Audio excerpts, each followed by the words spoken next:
I'm gonna they're for sale. No, I'm ordering some for all. Recording in progress. But then you're on your own. Mayor and council, we are live. Okay. Welcome, everyone, to the August 2024 meeting of the Pasadena City Council and successor agency of the Community Development Commission. Today is August 24th, 2026, and we'll start with the roll call. Thank you, Mayor. Councilmember Cole? Present. Councilmember Hampton is here, just not out to the dais. Councilmember Jones? Here. Councilmember Lyon? Here. Councilmember Madison? Here. Councilmember Masuda? Here. Vice Mayor Rivas? Here. Mayor Gordo? Here. There's a quorum of the council present. Mr. Masuda, will you lead us in the Pledge of Allegiance? Put your right hand over your heart. Ready, begin. I pledge allegiance to the flag of the United States of America and to the republic for which it stands, one nation, under God, indivisible, with liberty and justice for all.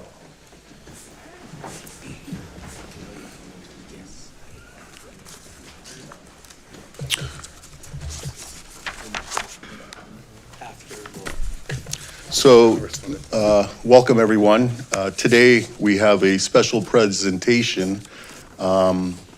As you all know, Pasadena has the benefit of being represented by two members of Congress, Congressmember Judy Chu and, of course, Congresswoman Laura Friedman, who is with us here today. And first, let me, before you give a presentation, let me just say, Congressmember Friedman, that we certainly appreciate your service to Pasadena and our surrounding communities. It's been a tremendous pleasure working with you, and I know that I'm not alone in those statements. Even as mayor, I know that other mayors in your district also share the same sentiment. So with that, come on up, and thank you for being here tonight with all of us and sharing an update from your perspective.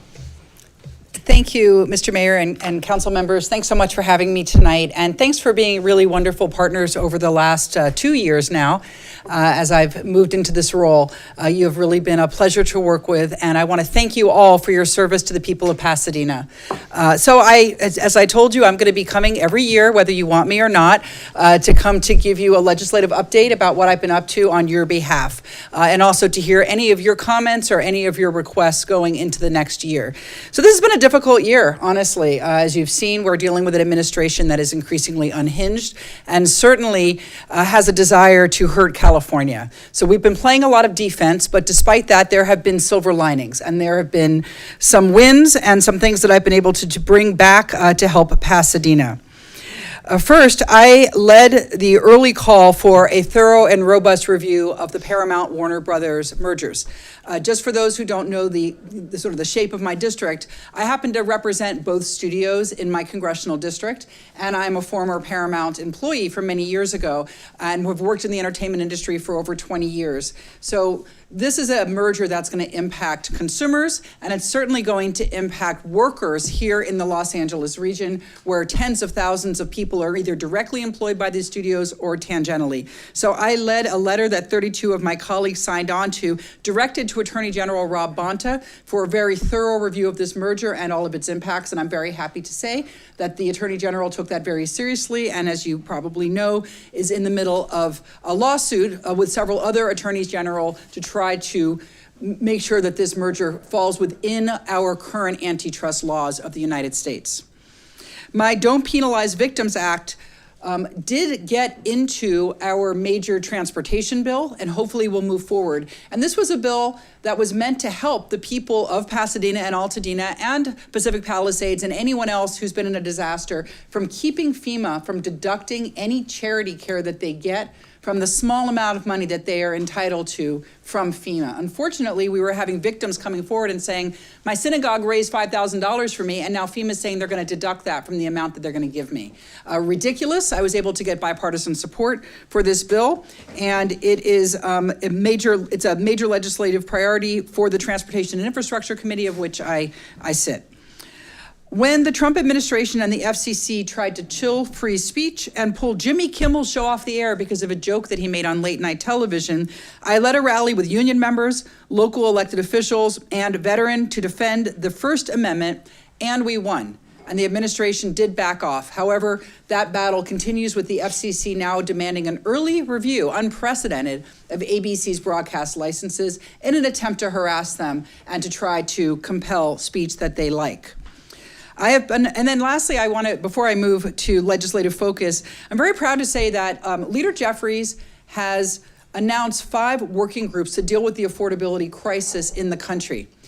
And he asked me to co-lead the efforts around housing affordability. A huge priority of mine in my legislative work. I know a big priority for Pasadena, certainly something we hear all the time from people, that the rent is too high and they can't afford to buy a house. So really happy to be working on this around protecting tenants and certainly around housing production and making sure that we can build the affordable housing that we need for our population. So my focus in Congress has been not just on combating the worst instincts of the Trump administration, but to build a platform to support our priorities and values here in California. This includes supporting wildfire victims and working on wildfire resiliency going into the future, protecting healthcare, which is taking a huge hit in the Republican budget and is going to be even worse when the work requirements kick in over the next year. Defending our community members from raids that make our communities less safe and trying to deal with what the chaos that ICE is causing on our streets. I just mentioned the disaster relief bill, the Don't Penalize Victims Act.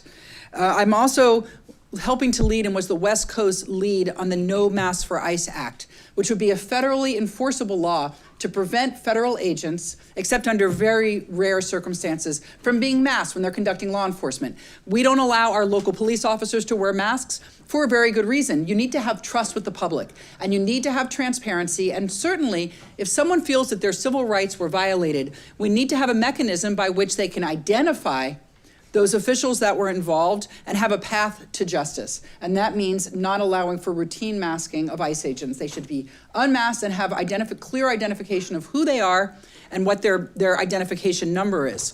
It's the very least we should ask for law enforcement, and I'm very happy to be leading on that bill. I authored the Safe and Affordable Transit Act, which provides safety improvements on public transportation without costing any money to local taxpayers. And I wrote the Next Gen Road Safety Act to try to stop what I know is a lot of people's favorite pastimes, which is watching high-speed chases.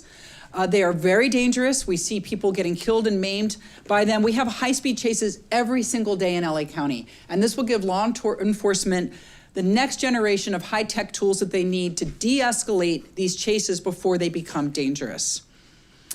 I am proud to have delivered millions of dollars in federal investments for Pasadena with all of your help and partnership. These will go towards improvements in local emergency response, beautifying access to parks, and of course, towards the Rose Bowl. You may have seen a couple of these investments featured in the news. $1,992,000 to replace $192,000 to replace wastewater pipes in the Rose Bowl that are over 100 years old, just in time to host the Olympics in 2028. We don't want bursting water and sewer pipes in the Rose Bowl during the Olympics, and we're going to keep that from happening with this investment. $250,000 towards providing shade structures, seating, and real-time arrival information to LA Metro bus stops frequently used by riders across our district so that no one has to stand out in the hot sun wondering when their bus is going to come. $1,031,000 to upgrade the Verdugo Fire Communication Center, which is a regional center to provide EMS and fire-related 911 calls for 13 cities, including Pasadena, to make sure that people don't have to wait on hold in an emergency and that we are able to reach everyone that we need to reach. Very important. There are many more exciting and needed investments to come. I'm happy to give you a little teaser of 2 requests that I'm working on for next year. That would be safety and visibility improvements for Brookside Park and additional improvements to LA regional bus stops in the area, because we hear all the time that so many of our bus stops just don't have shade, don't have a place to sit down, don't give any real-time information, and we want to make it a lot better for our transit riders. Now, my office has been busy at work for this district in many ways. By the numbers, our casework team has solved about 13 1,325 constituent cases in the last year, returning more than $17 million to taxpayers in cases ranging from Social Security issues to immigration. I have attended and held more than 15 town halls, rallies, and roundtables where I get to meet directly with constituents and stakeholders to answer their questions and work on a path forward. I've been working hand in hand with the most impacted stakeholders from the Trump administration, being our medical care providers, everything from community clinics to our hospitals to daycare centers who are getting Head Start money cut. Really, social services are going to be decimated, and they are struggling right now just to keep the lights on. So I sit down almost on a weekly basis with these folks to see how we can help them and see them through and make sure that people continue to get the services that they need. I have individually answered more than 100, and this is very specific. It's 197, 718 constituent questions from folks who call or write to my office. And we try to give everybody an answer responsive exactly to the question that they ask. So be patient if you send one of those letters in, because sometimes it takes us a while to get to them.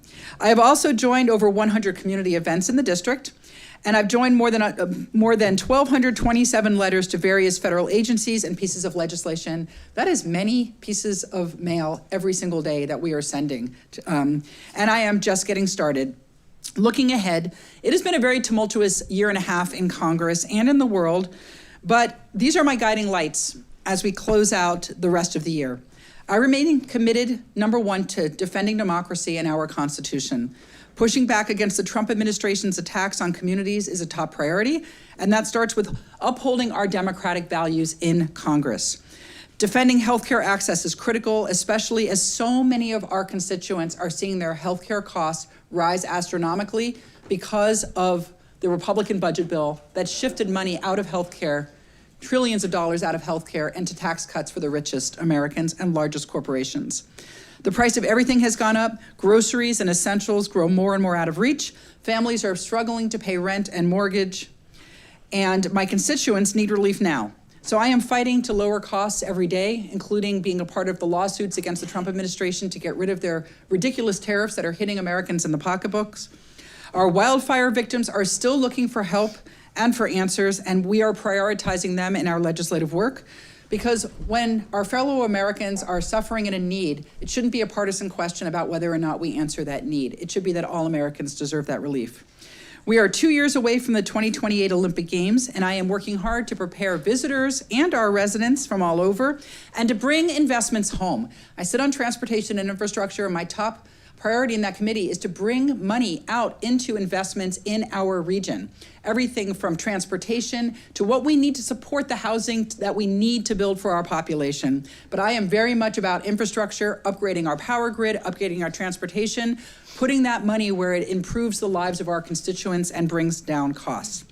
And as a former film producer and someone who has seen how LA suffers when we lose a giant industry like the film industry, getting a national film tax credit has been one of my very top priorities. I am proud to say that we have bipartisan support in this effort. So this is not just a pipe dream. It's something that I think is doable, and I am working every single day on doing that. So you can contact me through my office in Washington, D.C. or Burbank. The information to call in is on the screen, should be on the screen. There we go. Writing us through the website is a great way, an easy way for members of the community to share their thoughts with me or to request help from my office. And we do a lot of casework around areas. So if anybody is having trouble with Social Security, veterans benefits, if somebody has an immigration issue, please don't hesitate. If you live in the 30th Congressional District, we want to help you. So again, thank you for having me, and I'm here to answer any questions that you might have. Thank you. And again, thank you for your work. Mr. Cole, you're in the queue. Thank you, Mayor, and thank you, Congressmember, for being here and for the tremendous work you've done over the last 2 years. Your record is remarkable in a House where the majority party is granted very little leeway to the paper-thin minority that are trying to do their jobs. Should the Democrats gain the majority in the House, as you know, we last week passed a $40 trillion deficit the highest level of indebtedness this country has experienced since World War II, in the middle of literally a world war. And that is clearly unsustainable. And we also have seen some of the symptoms. The Treasury Department has had to intervene in the bond market to keep that contagion from spreading to potentially a crippling cost of interest rates to ordinary people and to the government to service that $40 trillion debt. What are the Democrats going to do if they have just one house of our three-party form of government to try to right the ship before it goes off a cliff? Well, it's a great question, and you're right. They are wrecking the government. They're blowing up the budget, and that money's going to come due, and it's not going to come due next year necessarily. It's going to come due, a lot of it, down the road as the budget continues to skyrocket. And it's going to be a real problem. I mean, a lot of this is going to happen, I think, when Trump is gone from office and whoever comes in next, and certainly over the next couple of years, we're going to see that, because also the level of need in the community is going to continue to grow, because the worst of the healthcare cuts are still yet to come. You know, when they passed their budget, they moved a lot of the biggest cuts to social services and to Medicaid into the future after the election, because they didn't want this to happen before the election. They thought it was going to hurt them. So people have already seen their healthcare costs go up because the tax credits for paying for Covered California have expired, and they've allowed them to expire. Even though we actually passed the extension out of the House with bipartisan support, the Senate would not take that up. So that's already hurting people. On top of that, now there's going to be very onerous work requirements that are going to cause people to have to qualify over and over and over again. And we know from other states that have done this that it just becomes a huge amount of red tape, and all you have to do is check a box wrong and you lose your health care coverage. And a lot of people just give up, especially if you're a gig worker or you're working different jobs. You're going to spend as much time trying to qualify for health care through Medicaid than anything else. So that's also going to mean that people lose their coverage. And then, and I'm just going to say one other thing about this, even if you have great insurance, the burden that this is going to put on hospitals and healthcare providers is going to mean you're going to have longer wait times to see a doctor. If you go to the hospital, it's going to be cram the emergency room even more with people who are getting primary care through an emergency room who can't turn them away. And hospitals are already closing. We are already seeing that in California. So that's going to be an issue. But in terms of what we need to do, we are going to have to right the ship. We're going to have to rescind those tax cuts, which they made permanent. We're going to have to find the political courage to rescind those and have a balance again, so that we're not balancing the budget on the back of working people and low-income people that are working 2 or 3 jobs, so that everybody pays their fair share. We need to take a really hard look at our taxing structure in the United States. There are so many loopholes that the ultra-wealthy use to not pay taxes. I'm introducing a bill now around a loophole called buy, borrow, die, which is a way that people have, park millions and millions of dollars and don't pay taxes on them, or to even use them as productive to build other companies or anything like that. They just park money and don't pay taxes through this loophole. So there's a lot of ways that we can do this, but we're going to have to be creative, and we're going to have the political will, and the public's going to have to understand that this is all going to unfold possibly beyond the Trump years, but he's running up the credit card, and that is going to come due if we don't do something about it now. Thank you. Okay, Mr. Madison? Thanks, Mayor, very much. Thanks for being here, Laura. You're an old friend, and I knew you would be just the person we need in Washington, and you've really proved that. So, I sit as chair of this council's Legislative Policy Committee, and I just wanted to mention 3 things that are on our mind, even though they don't present really as local issues so much, but we sure feel them, and some do, I suppose. But, one is just fire insurance. You talked about health insurance, and what we're seeing now in the wake of the fires is this sort of re-victimization where people are losing their coverage, their premiums are going up. And my fear is it's going to trigger a whole mortgage crisis, because if people don't have adequate insurance to cover the home, then the lenders are going to pull their mortgages from them. And it's the kind of thing that, like so many things right now, cries out for federal regulatory oversight, which I know is impossible with this current regime. But I just wanted to mention that, we'll have a new insurance commissioner in California. after the November elections, and that'll be, someone that'll have their hands full with that. Another thing is AI. Is just I'm becoming increasingly concerned about the lack of regulation, again, really at the federal level, which is where it should be. Frankly, it's a foreign policy issue. It's a national security issue. They're already finding these large language models that are talking to one another and realizing, at least in some nascent way, that their interests may conflict with ours, and we're in trouble if that happens. And then the other that's getting a lot of attention, but for us lawyers on the council, we've been aware of it for a long time, Section 230, which basically immunizes these social media platforms for any sort of horrific conduct, which includes things like teaching teens how to kill themselves, or shaming kids and stuff. And there's some litigation going on right now that seems to be taking that back a step. But I think I'd be very grateful if the Congress would look at amending Section 230 to maybe walk back some of that immunity, because it doesn't seem to be really in the public's best interest. And then I hope that you'll be in the district October 5th, which is the date for the ribbon cutting at Burbank Airport. You certainly were on that board, as I was, when we approved the replacement terminal. And it's, it seems like 100 years ago, but it also is kind of amazing that we actually built it, and credit to my colleagues that are on the board now and the other board members. A very exciting day for the district. And again, really grateful for your service. Thank you. Thank you. Thank you, Mr. Madison. Mr. Lyon.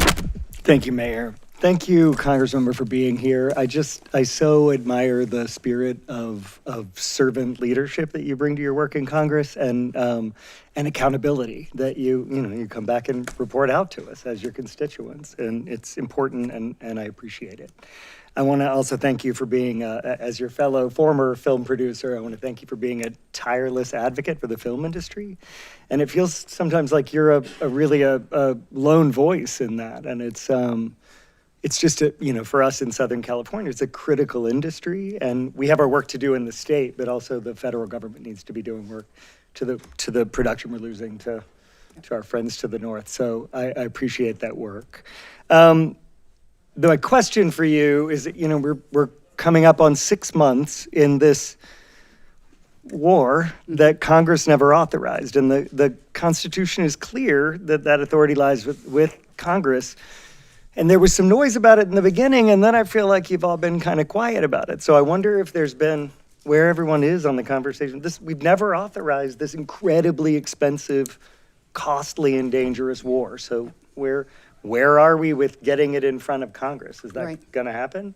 Well, we meaning the minority party, the Democrats, unanimously bring, almost unanimously, I think there may have been one Democrat who didn't vote for it, a war powers resolution for it to reassert our authority, as the Constitution says, as our laws say, over Congress's ability to declare war. The Senate, I believe, did not pass that. We're going to keep trying with this, certainly. The Trump administration is claiming still that this is not a war, though they call it a war. But it's costing, as far as we know, probably around $3 trillion a day. It could be more, it could be less. Maybe billion, 3 billion a day. Sorry, not trillion, 3 billion a day. But, that's going to add up very fast. And that doesn't necessarily include the cost to replenish those weapons. And we're having huge impacts on our oil supply. We don't see that changing. And it seems to many people that have analyzed this that we're in a worse position right now than we were before they started bombing. So we never have gotten an answer from this administration about what the end game is, what success looks like, when they stop. It seems that they keep sort of moving the goalpost around and then not even being able to meet whatever goalpost they set up. So this is a war of choice that Donald Trump started, that he shouldn't have started, that evidently many of his own advisors told him not to start. And now they don't seem to have a way of getting out. Meanwhile, we have soldiers who are on ships with bad food, who have been there for months and months. We are depleting our weapons, which is a scary thing because we have enemies around the world and there's other places around the world. The Strait of Hormuz is not in our control. We're hurting our allies. And we're pushing a lot of countries towards buying their oil from Russia and China. So there's a lot of bad things that are happening as a result of this. And absolutely, Congress needs to assert its authority, not just over this, but in so many other cases where, for whatever reason, the Speaker of the House has decided that Donald Trump can be Speaker and President at the same time. And that's certainly not what the Founding Fathers ever envisioned. Madison actually said that Congress should be a check on the executive branch and is there to stand in opposition to an unbridled executive branch. We are not fulfilling that function right now, and that's something that I hope changes after November. Thank you. Thank you. Thank you. Again, I won't repeat everything that's been said, but we really appreciate your work and importantly, that of your staff. Your staff does a great job, is very responsive, and we certainly appreciate that. Thanks. Mayor, we have To you as well. 2 speaker cards. Thank you. Yes, we have 2 speaker cards on this matter. Yes. And so we'll call the names. Should Yeah. I stay here or sit down? Oh, you can have a seat. Yeah. Yadi, followed by Humera.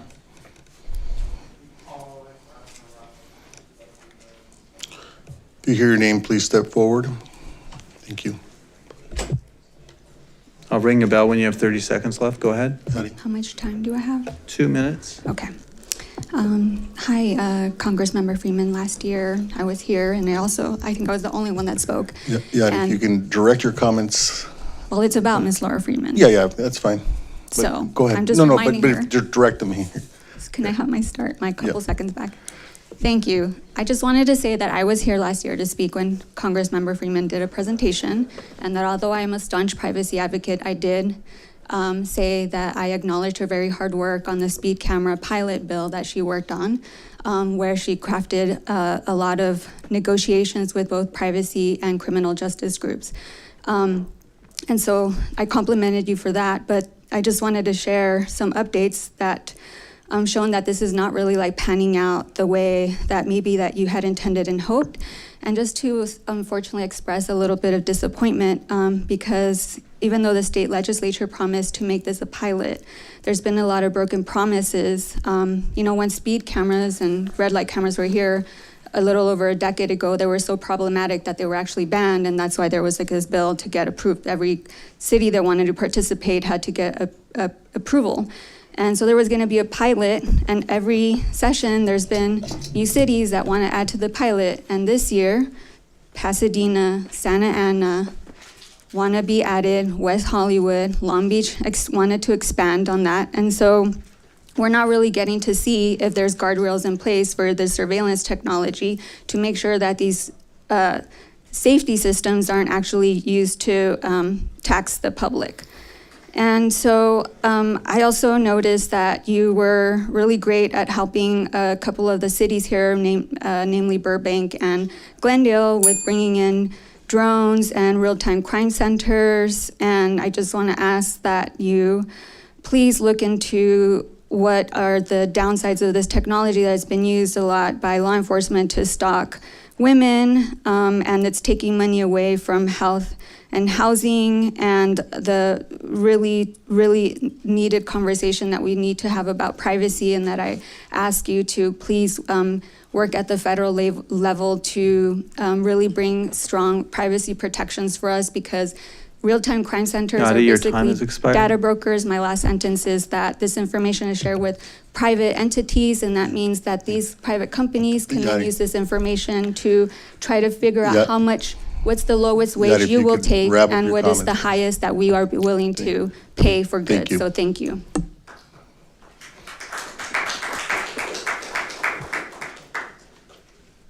Good evening. And Congresswoman, thank you so much for coming today. I do appreciate a lot of the work that you do, pushing back against ICE, advocating for public transit, bicycle pedestrian infrastructure.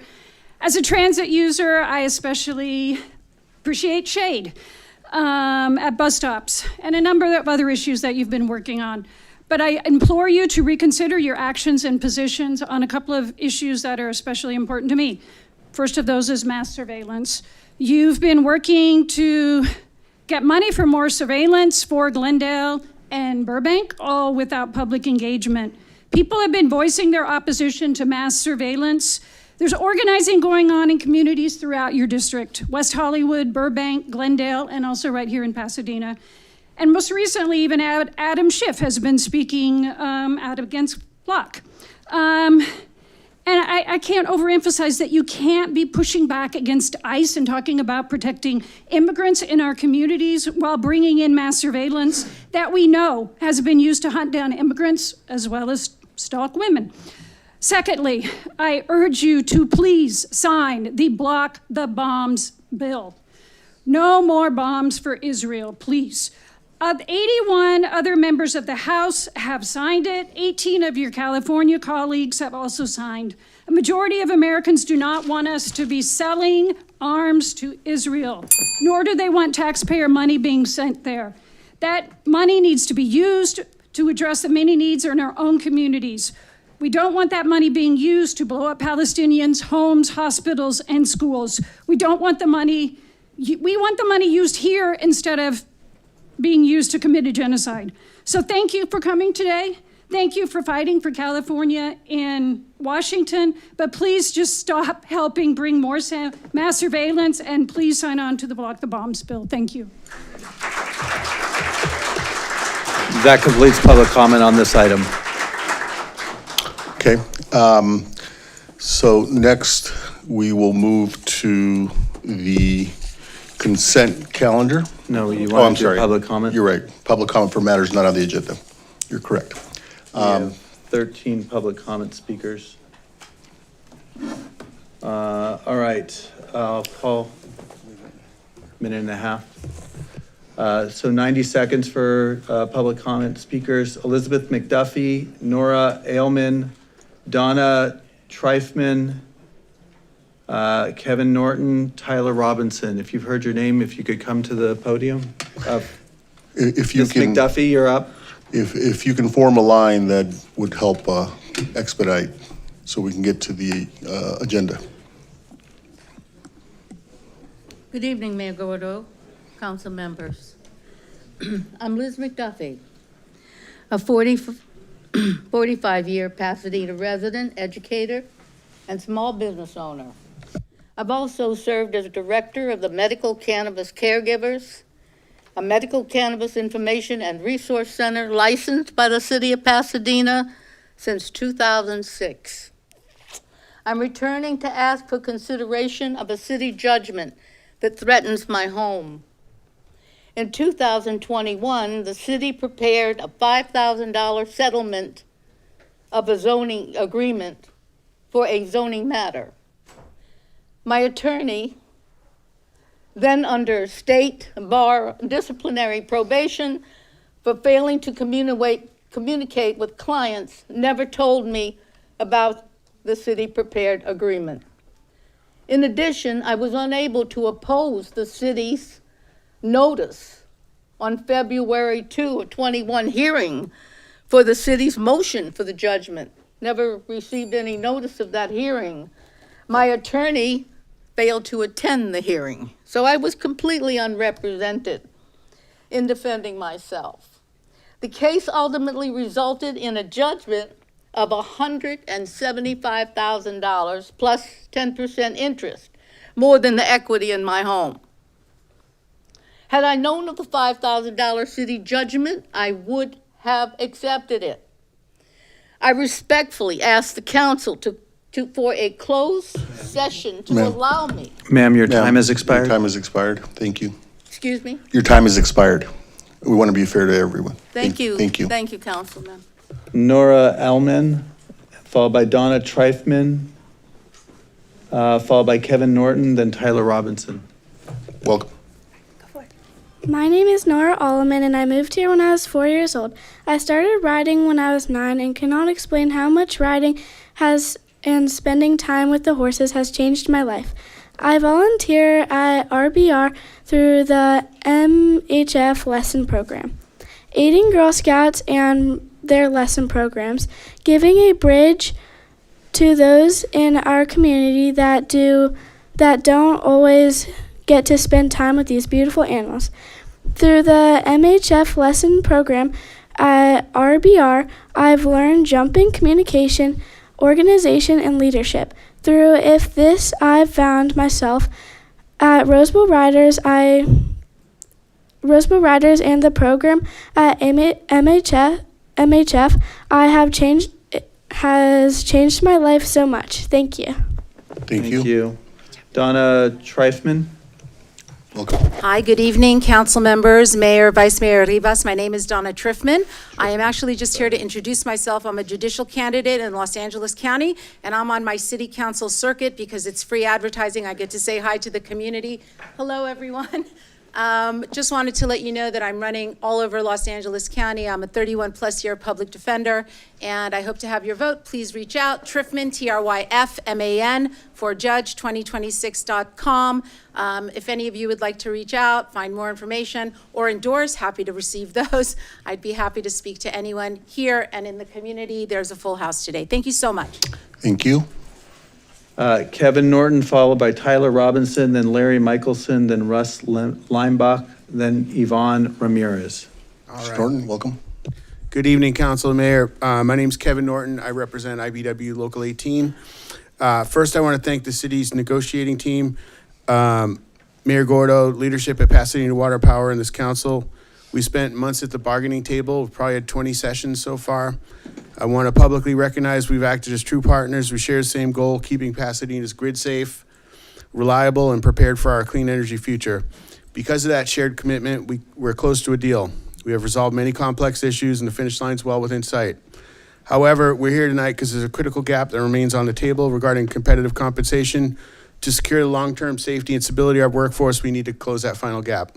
As you're going to hear from some of our senior workers, we're losing our massive training investments to surrounding utilities because of our regional wage structure has been falling behind. As you're going to hear from one of our newer journeymen, the cost of living means our next generation cannot afford to plant roots here without market competitive pay and fair overtime structures. A contract is more than just numbers on a page. It's a retention strategy. If we leave this final gap open, this revolving door of talent is going to keep spinning, and Pasadena's utility reliability will pay the price.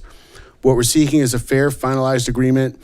We're nearing the finish line. We urge the council to empower your negotiating team with the flexibility needed to bridge this final divide so we can sign a contract that protects our workers, protects our community, and keeps Pasadena moving forward. I'd also like to thank everybody. I've spoke to every single member of the council, and I do appreciate that you all Sir, took your the time time has to expired. listen. Thank you. Thank you, Mr. Norton. Tyler Robinson, followed by Good evening, Mayor. Larry Members of the City Michelson, Council. then My Russ name is Leimbach. Tyler Robinson.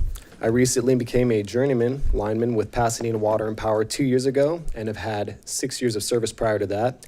Reaching this milestone took years of intensive training, dedication, and relentless hard work. I love this trade.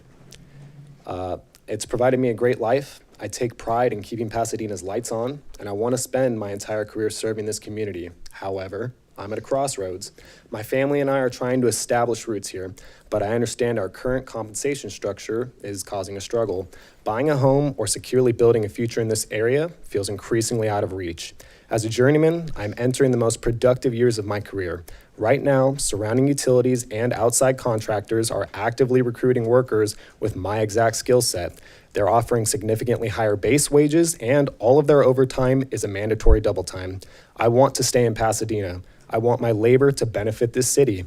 But as a future parent and a primary provider, I, along with all of my peers, have to make the best financial and safety choice for our families. Pasadena invests heavily in training apprentices. If our pay doesn't remain competitive with the regional market, the city will continue to act as a revolving door, paying to train workers only to watch them leave for better compensation at neighboring utilities the moment they become journeymen.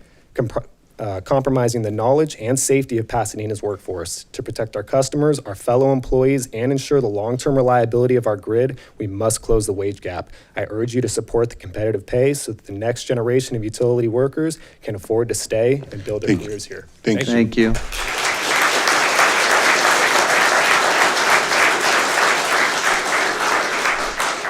Good evening, Mayor and Council. My name is Larry Michelson. I'm a senior cable splicer, and I've been serving the city of Pasadena for 25 years.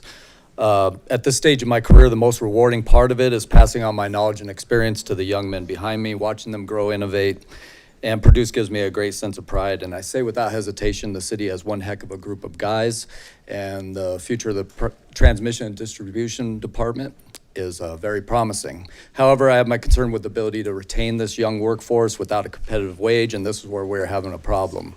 When you take into consideration both wages and benefits, a comparable classification of benefit at Burbank is making an astonishing dollar amount more. And this is by the city of Pasadena's own salary survey. They are not the only electric utility paying considerably more, and 99% of these utilities pay double time as overtime for a standard. The city of Pasadena, journeymen in general take about 4 years and $1 million to train them. And over the last few years, the journeymen we trained, we've lost about 30% of them. And without that competitive wage, that 30% number is most likely to grow. Within that 4 years, they become an inexperienced but functional journeyman, and it takes another 5 to 10 years for them to become an expert. When you look at Pasadena's complex and unique and antiquated underground electrical infrastructure, which is exceptionally reliable, it does take specifically trained journeymen to maintain it. Our journeymen can work anywhere in the country. Sir, your time has expired. But finding an outside journeyman with this skill set is nearly impossible. Thank you. Thank you.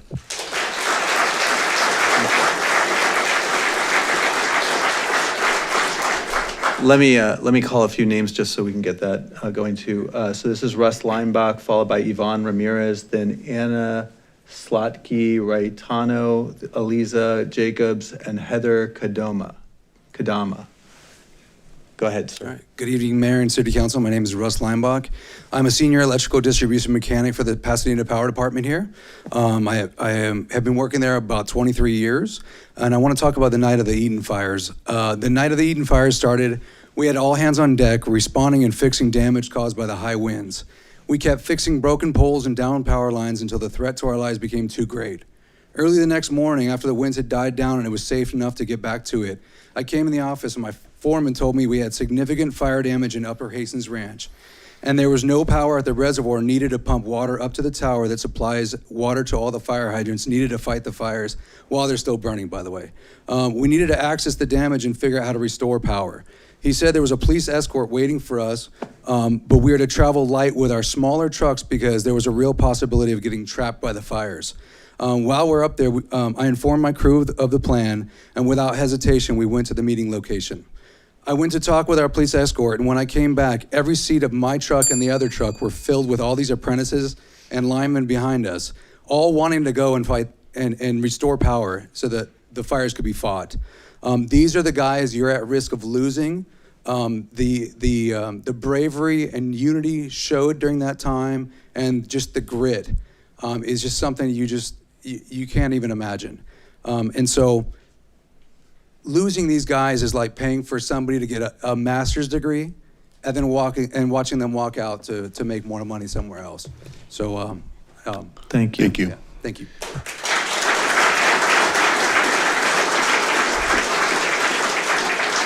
Yvonne Ramirez, followed by Anna Slotky, Raitano, Aliza Jacobs, Heather Kadoma, and then Humera. And just give them a second. And we'll... As our utility workers exit, let me just say on behalf of the council and residents, thank you for your work to all of you. Okay. Go ahead. Good evening, council members. I stand before you tonight as a proud representative of Pasadena's civilian workforce. Our AFSCME represented employees are the backbone of the city, and for more than 2 months, we have been engaged in contract negotiations. I am here to respectfully ask the city to invest in the workers who keep Pasadena beautiful, clean, safe, and thriving. We chose public service not to become wealthy, but because we believe in serving our community and supporting Pasadena to be the best it can be. Many of our jobs are physically demanding and hazardous. We perform essential, often unseen tasks that most people would prefer not to do, but that everyone relies on and benefits from. Sewage and wastewater maintenance, waste management, streets and sidewalk cleaning, park safety, jail detention services, building and safety inspections, and many more. We are simply asking to be treated fairly and with respect. AFSCME represents approximately 300 City of Pasadena employees, and our voices deserve to be heard. We deserve respect, and respect means listening to those doing the work, ensuring safe working conditions, providing competitive wages, and offering the resources required to effectively serve the public. To illustrate the disparity, the city recently approved a contract where the bargaining unit received a 9% raise, amounting to an increase of $7.43 for the highest paid employees, bringing their hourly rate to $82.59. The average AFSCME employee earns approximately $30 per hour. A 9% increase would amount to less than a $3 increase. They would need a 25% increase to receive the close to Ms. Ramirez, your time has hourly expired. increase. Thank you, Ms. Ramirez. Respect us, protect us, and pay us. Thank you. Thank you. Thank you. Anna Slotky-Retano. Welcome. Hi, my name is Anna Slotky-Retano. I'm running for judge of the Superior Court for seat 65, and I'm introducing myself because that's the only way I can get my name out there. I'm the most experienced one in the race. I'm a former public defender, but I'm currently at county council supervising civil litigation. We deserve fair judges, and so I urge you to check out my website, www.reitanoforjudge.com, reitanoforjudge.com. I look forward to serving the public. I've got over 20 years of public service, over 17 of them as an attorney. So I hope to serve all of our county as a judge. Thank you very much. Thank you. Thank you. Eliza Jacobs, followed by Heather Kadama, then Humera. Hello, my name is Eliza Jacobs. I'm here today to discuss the Pasadena Equestrian Center. I've grown up in Pasadena. I went to school here K through 12. I'm a hyperactive person, and horses changed the trajectory of my life. I've always wanted to work with children, but I didn't realize I wanted to work with horses and children and be outside all the time until I started working for the programs at RBR. Those programs are only possible because of the trainers that operate out of the facility, Myrtle Hill Farm. I took a tour at 14. It has been 10 years since that day, and I cannot convey to you how horses have shaped my resilience, my patience, my communication. And after my start in child development, I am now pursuing my associate's degree in equine science as well. And this past year, I joined the board. I was elected to the board, and have been trying to preserve the facility for use for the future. Thank you. Thank you. Thank you. Ms. Kadama? Keep them. Kodama, sorry. Good evening. How are you tonight? My name is Heather Kodama. I am the Vice President of Rose Bowl Riders. I just wanted to bring attention to a facility that I've been volunteering at for the last 10 years. We have offered programs. In fact, one of the programs we've offered is called Art of the Horse. It was when we bus in children from Pasadena Unified School District and provide art and connection with horses through the day, especially with several of the fiscal challenges that are coming up in our environment. We think it's very important time for us to be able to continue these programs at RBR on top of the other programs that we have both for Hill House and Hathaway Sycamores. These are programs that I have been personally involved with in the last 10 years for volunteering for, and I think it's very important to understand how much horses are such a healing force in our community and how we want to be able to continue to provide that to our community going forward. So thank you so much. Thank you. Thank you. Humera? Welcome back. Hi. Since I invited you all to the rally last week, I'm just here to give a quick report on how things went. It was about 96 degrees out last Wednesday, yet 130-some people showed up. We brought 91 of those fans that I showed you, but we should have had more because we ran out before 5. We even had people show up early because they were so excited about the event. I'm not kidding. Most attendees were from Pasadena, but there were also people from Alhambra, Monterey Park, Temple City, Glendale, LA, West Hollywood, and of course, Altadena, where 70% of residents polled recently said they want the flock cameras there out. There was also at least one council member, staff liaison there, along with a district representative from Senator Perez's office. And of course, there was a lot of media. The speakers were excellent. Mayor Gordo, I wish you would have stayed for the press conference and to hear the speakers and talk with community members about their concerns with the use of mass surveillance in Pasadena. So a little more about the people who attended. They came from every Pasadena council district. We know that because they signed our petition. For the many people who did not know their council district, we helped them look it up. And now these same people will be watching to see their council member's position on mass surveillance. So far, at least 830 different people have either sent an email to the Public Safety Committee or signed the paper petitions. At least 633 of them are from Pasadena. There was also a big variety Your time of has people. expired. Thank you. If 130 Ma'am, we people want to be show fair. up in We want to be 95 fair to degree everyone. weather, Ma'am, they thank you. really don't want the Thank you. That completes public comment on this, on matters not on the agenda. Thank you. Okay, next we will move into consent calendar. Item 6, I believe, is the one you need to recuse, or So I will entertain holding item 6 as I intend to recuse. I think it's item 6. it is item Yeah, 6. item 6, I intend to recuse myself on the appointment of, Well, there's, okay, so I'll recuse myself on. there's acknowledge, the Yeah, EIFD. The EIFD, because I live in the EIFD area, I will recuse myself on those 4 appointments, so, as I've done previously. And so if we can hold those 4 appointments, and then I'll entertain the motion on the. I'll move the remainder. If There I is- could, There is a, sorry, there There's is a- one public comment speaker on item 4 as well. well, I had a quick question about the Playhouse parking meter zone advisory. I would have to recuse myself from that.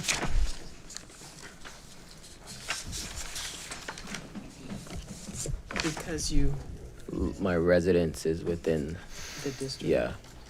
I'd have to look at it. I think out of abundance of caution, I could recuse myself from,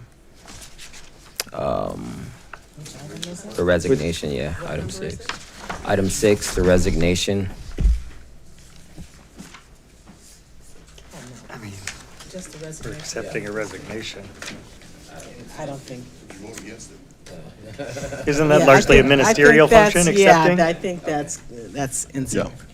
Okay. So we have a public comment speaker on item 4. Okay, so we'll hold item 4 and the 4 appointments to the EIFD. And the city attorney has assured Councilmember Jones that he may proceed with the vote. So a motion on everything except for 4 and those. Yeah. Those. So moved. So, yeah. Second. Are there any objections? Seeing none, that portion of the consent calendar is approved, and I will step out for the appointments to the EIFD. Do you want to stay for the public comment first? Oh, okay, Item item 4. Oh, let's do item 4 first. The speaker is Sonia Burnt, participating remotely. Ms. Burnt, welcome. 1 second there, I'll pull her in. Can you hear me? We can. Yes, welcome. Is it 2 minutes? 2 minutes, go ahead. Good evening. I listened to the discussion of this item at the Finance Committee meeting today with great interest because the additional $900,000 requested for the completion of a new helicopter hangar takes money from other critical needs in our city, including shelter for over 300 residents who suffer on the street every day and night. As Mr. Hawksworth stated, city funds are generally fungible. During budget discussions last May, community members came out in opposition to the fiscal year 2027 PPD budget because there is this constant drip, drip, drip of PPD requests for new equipment and projects at great cost to our city. PPD needs to disclose to the public now with specificity all known projects and costs for this year in order to have the transparency we need, given that we are headed for a very tough economic time in our city and our country. It was certainly knowable when the purchase of new helicopters were approved last December that a bigger hangar to accommodate them was necessary, if in fact that is the case. Yet, that was never discussed. Finally, as Councilmember Cole stated at the finance meeting, going forward, the city has to be frugal and buy things that are, quote, good enough, unquote. That the mayor pushed back and opined that good enough was not good enough, for our city. He pointed out we don't need to buy a Ferrari, but we need to buy the most effective products. But that doesn't mean we have to buy a BMW or a Mercedes either. Ms. Going Burnt, your forward- time has expired. That was 2 minutes? Are you serious? I didn't get a 30-second. I did ring a bell. Actually, I think she might have 30 more seconds. I apologize. I realized it was at 1:30. So sorry. Go You have ahead and wrap up your 30 more comments. seconds. Sorry, Sonia. Keep going. I figured, thank you. Going forward, please consider whether appropriations are truly necessary and reasonable, and make sure we will have enough money to meet the needs of all of our residents, including our unhoused neighbors. Thank you, Sonia. Okay, thank Sorry you. about that. Thank you, Ms. Burnt. That completes public comment on the consent calendar. Okay, I had one quick question about item 4. I wasn't here for the Finance Committee. I'll turn to Mr. Cole, Oh, who's the sorry. queue, and then Mr. Hampton. Thank you, Mayor. I am not opining on the merits of a 5,000 square foot replacement building for our aviation division of the police department.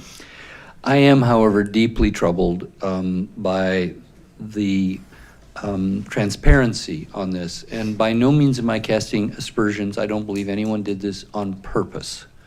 But as the caller said, and as we discussed at Finance Committee, this is the first time we're hearing about it.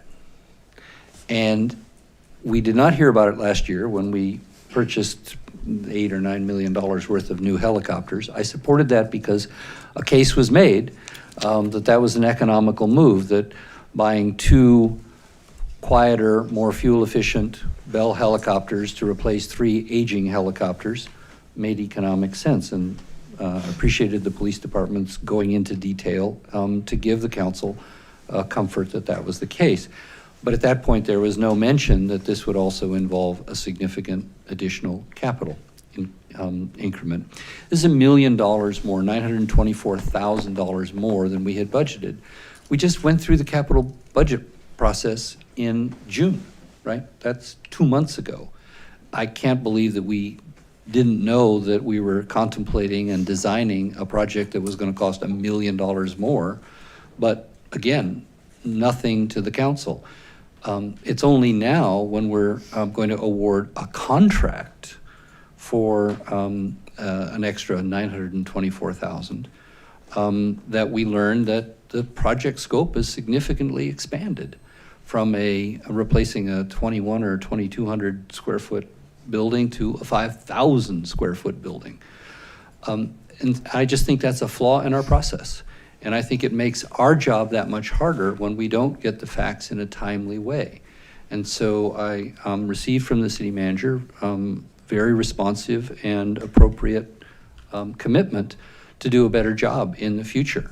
But I remain concerned that it's our job here to overlook a $1.5 billion budget of our taxpayers' dollars. And we, of course, need to and do trust our staff. They are top flight professionals. They have a lot of work on their plate.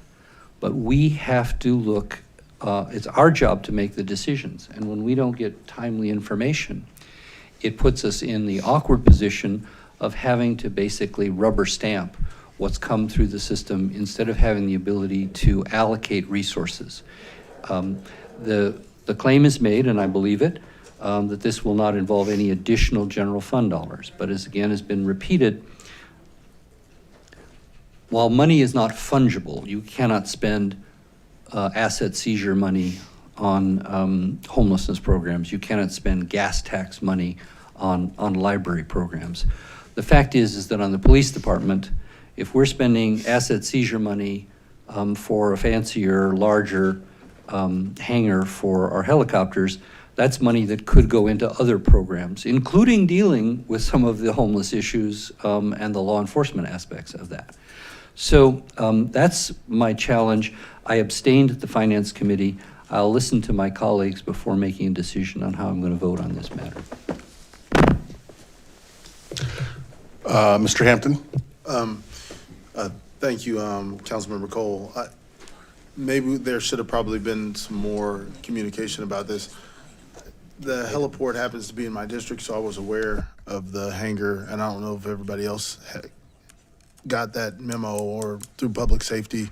It had been brought up a couple times through our police department, not of course not from Public Works, but the police department did bring up that they need a new hangar. And that's over the course of years. But my question was to be responsive to the neighbors that live in the neighborhood north of where the new hangar is going to go. Originally, we requested somewhat of like a metal sound wall to try to prevent some of the noise. I know the new Bell helicopters are going to be a lot quieter. The configuration of this new hangar, will it be in a location to try to prevent more of that noise pollution into the neighborhood? Hayden Melbourne, Principal Engineer with Public Works Engineering for the record. The hangar is going to be placed in the same location as it is now. However, the doors are going to be facing outward, but I believe that the pads themselves that the helicopters will be launching from will remain the same as they are right now. But the hangar's a little wide. Correct, yes. The existing hangar was approximately 2,000 square feet. This one's 5,000 square feet. And there was a gap, so that's what I was trying to understand. We could talk offline about it, but I'm supportive of the item. So I'll make a motion to approve staff's recommendation on item 4. Just a brief response, Mayor, if I may. Before we do that, let's go to Ms. Rivas. Are you specifically?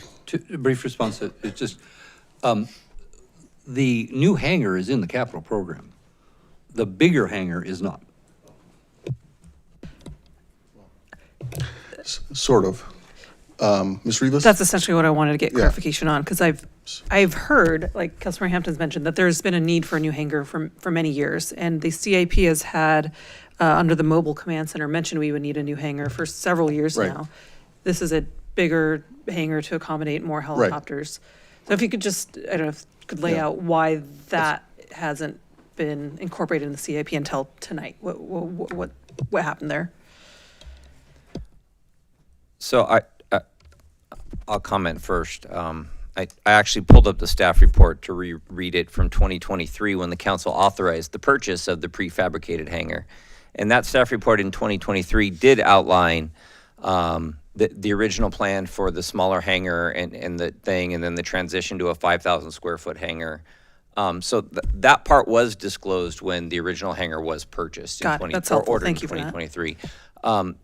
The gap, which I've been able to learn through Public Works and PD, is between 2023 and 2026, as they shared earlier today, the need to do additional site improvements and things like that, which is driving this cost, and I'll let them dive into that. But the increase to the 5,000 square foot hangar was disclosed in 2023 when we purchased the building, or ordered the steel hangar. Okay, in the 2023 staff report. That's correct. Got it. Okay, thank you. And it did not anticipate additional cost for a larger hangar? It didn't include the addition. It didn't include the site preparation and associated work at a cost that we're proposing today.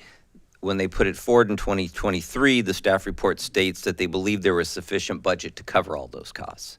That's what has changed since 2023, and I'll let them explain better why. Thank you, Mr. Hawksworth. Yes, so during the programming where we increased the size of the hangar to 5,000 square feet, there were several triggers that came up with it code-wise. So one of them was being to increase the size of the foundations due to being an essentials facility. There was also a fire suppression system that was going to be required. Before it was just going to be a storage facility for the bus, but then because we were doing actual like mechanic work and stuff like that inside this building, a fire suppression system was required. There's also additional LID requirements that were triggered due to the size of the building and the site work and interruptions, and then accessibility upgrades, and then also due to the proximity to neighboring fire hydrants, additional work was needed for that as well in order to meet current codes. And then, of course, there's also cost escalations involved in that. We had based a lot of our estimates assuming that it was going to fall in line with the steel structure that we just erected over at Fire Station 33 back in 2024. So we were assuming that the costs were going to remain in line with what it took to fabricate and erect that. Unfortunately, those costs kept escalating over the years. As they have in most, if not, well, actually, I would say all construction. Mr. Jones? Thanks, Mayor. And, I appreciate my colleague, Mr. Cole's concern. I share his frustration and his concerns. But I think, Hayden, you're spot on with construction costs and the escalation of it. And obviously, it's probably because of tariffs and just cost of living and inflation. So I support the motion. I'm prepared to second the motion for approval of the staff recommendation. Thank you. I think that completes the queue. Yeah. Oh, Mr. Core, are you back in the queue? Yeah, I won't belabor it. I'm going to explain why I'm voting no. It's not because I don't think we need a 5,000 square foot hangar, and it's not because I don't believe that costs have escalated for legitimate reasons. What I don't believe is that we didn't know this 2 months ago when we were allocating the capital budget. And it is very important to me that we make decisions here at this dais about how we allocate $924,000. So my vote might be a protest vote. I don't mean it that way. I mean it, I want to have information in a timely fashion. And I appreciate the city managers made a commitment to do so. And I appreciate the work done by the police department and the public works department. Okay. Mr. Madison, followed by Mr. Lyon. Thanks, Mayor. I just wanted to weigh in. I'm going to support the motion. I appreciate amendments to the budget. I think that's how the process is supposed to work. And in this case, my understanding is we're having challenges keeping our helicopter maintenance personnel here in Pasadena. A new facility will help with that. And if I recall, this is a bit of a profit center for our police department because we provide service for so many other surrounding jurisdictions. So in any event, I'm going to support the motion, and I appreciate the comments of my colleagues. I think you meant revenue generated. I don't know that.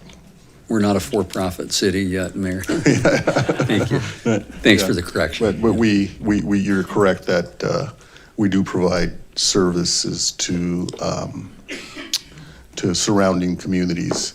And one of the questions that came up today is the formula that we use to charge for those services. Does it include contributions to the capital improvement program needed to sustain the helicopters? And so the answer was yes, is yes.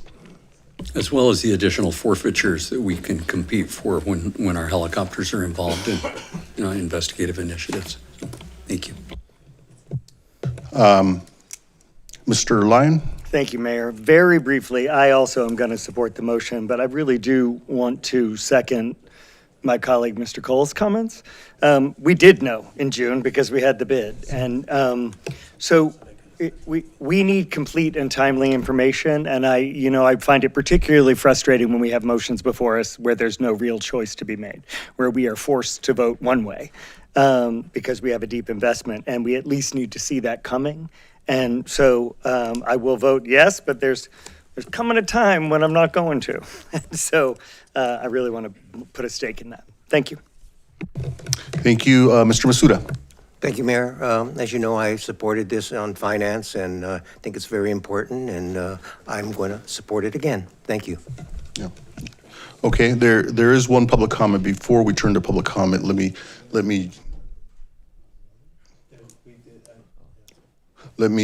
just say this did go to to Finance Committee this afternoon, and we discussed these issues. The way I understand it is, we did. Mr. Hampton is correct that this was not in the capital improvement project as the project has ended up. Mr. Cole is correct that it was, as it was originally contemplated. But it was originally contemplated to be something very different for the mobile command center.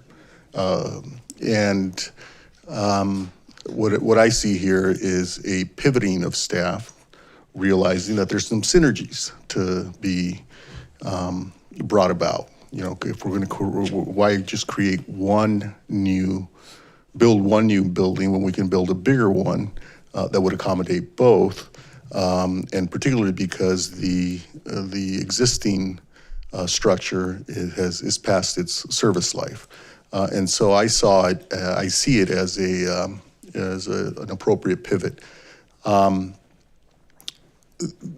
Having said that, the staff will look at a mechanism to keep us informed on capital improvement projects as they evolve and go through the process. I think that'll serve as a good tool for both the council, but as well as for the staff, because, you know, the staff should be able to tell us that, you know, maybe the council needs to appropriate or allocate more resources or find more resources if we want to complete some of these projects. And a little bit of context on the comment that, you know, good enough is not good enough. You know, these aren't, you know, when it comes to public safety and infrastructure in general, but particularly public safety, we need to ensure that we are doing the best we can. Good enough is not good enough in my view, when it comes to infrastructure. One, it's long-term. Two, you know, for public safety, and the conversation was actually around helicopters in particular. You know, these are machines that are very, very sensitive. Every 4.5 hours, they have to go in a flight. They have to go in, I believe, they have to go in for maintenance. They fly over our neighborhoods. We officers rely on them for safety. Residents rely on them for their safety in their neighborhoods, and also want them to come do their job and leave safely. And so good enough is not good enough when it comes to this type of equipment for this purpose. If we were buying tennis rackets or badminton rackets, I would have a different view, but that's not this situation. So I just want to give a little bit of context on what the discussion was at Finance. Okay, with that, I think we have public comment. One public comment. JC. Elias? Are they in the meeting? Hello? JC, are you there? Hello, can you hear me? Yes, you have 2 minutes. I'll ring a bell when you have 30 seconds. Go. Hi, yes, just wanted to make sure that, well, first thing, I'm glad to see Tyrone Hampton in the meeting. It's been some time that I've been wanting to meet the council member, dissatisfied with him not showing up to our city council meetings. I live near the 210 by the Rose Bowl, and we already get enough noise pollution by the sheriff's helicopters flying by constantly to monitor the 210 freeway. Now, this is the first time that I hear about this contract. I looked up Elegant Construction, Inc., registered at the California Secretary of State website. They just filed in 2019. And based on the historical filings, it raises some concerns to me about this company being reliable for airplane hangars. That's just first off. And secondly, do we really need that many helicopters for a population of under 136,000 city of Pasadena residents? That's it. Thank you. Thank you. Thank you. That completes public comment on this item. We have a motion and a second to approve the staff recommendation made by Councilmember Hampton, seconded by Councilmember Jones. And are there objections? Mr. Cole objects. Otherwise, the motion passes 7-1. Thank you. Thank you. And Okay. so now you're recused and Now I will recuse myself on the 4 appointments related to the EIFD that are part of item 6. because I live in the EIFD area.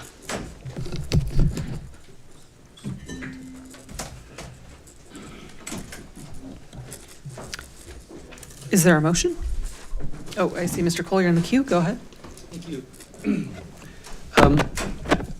Some weeks ago, I voted for the appointment of Cynthia Kurtz to the EIFD Public Finance Authority for one of the seats, and I was happy to do so, and remain convinced she's an excellent candidate to represent us.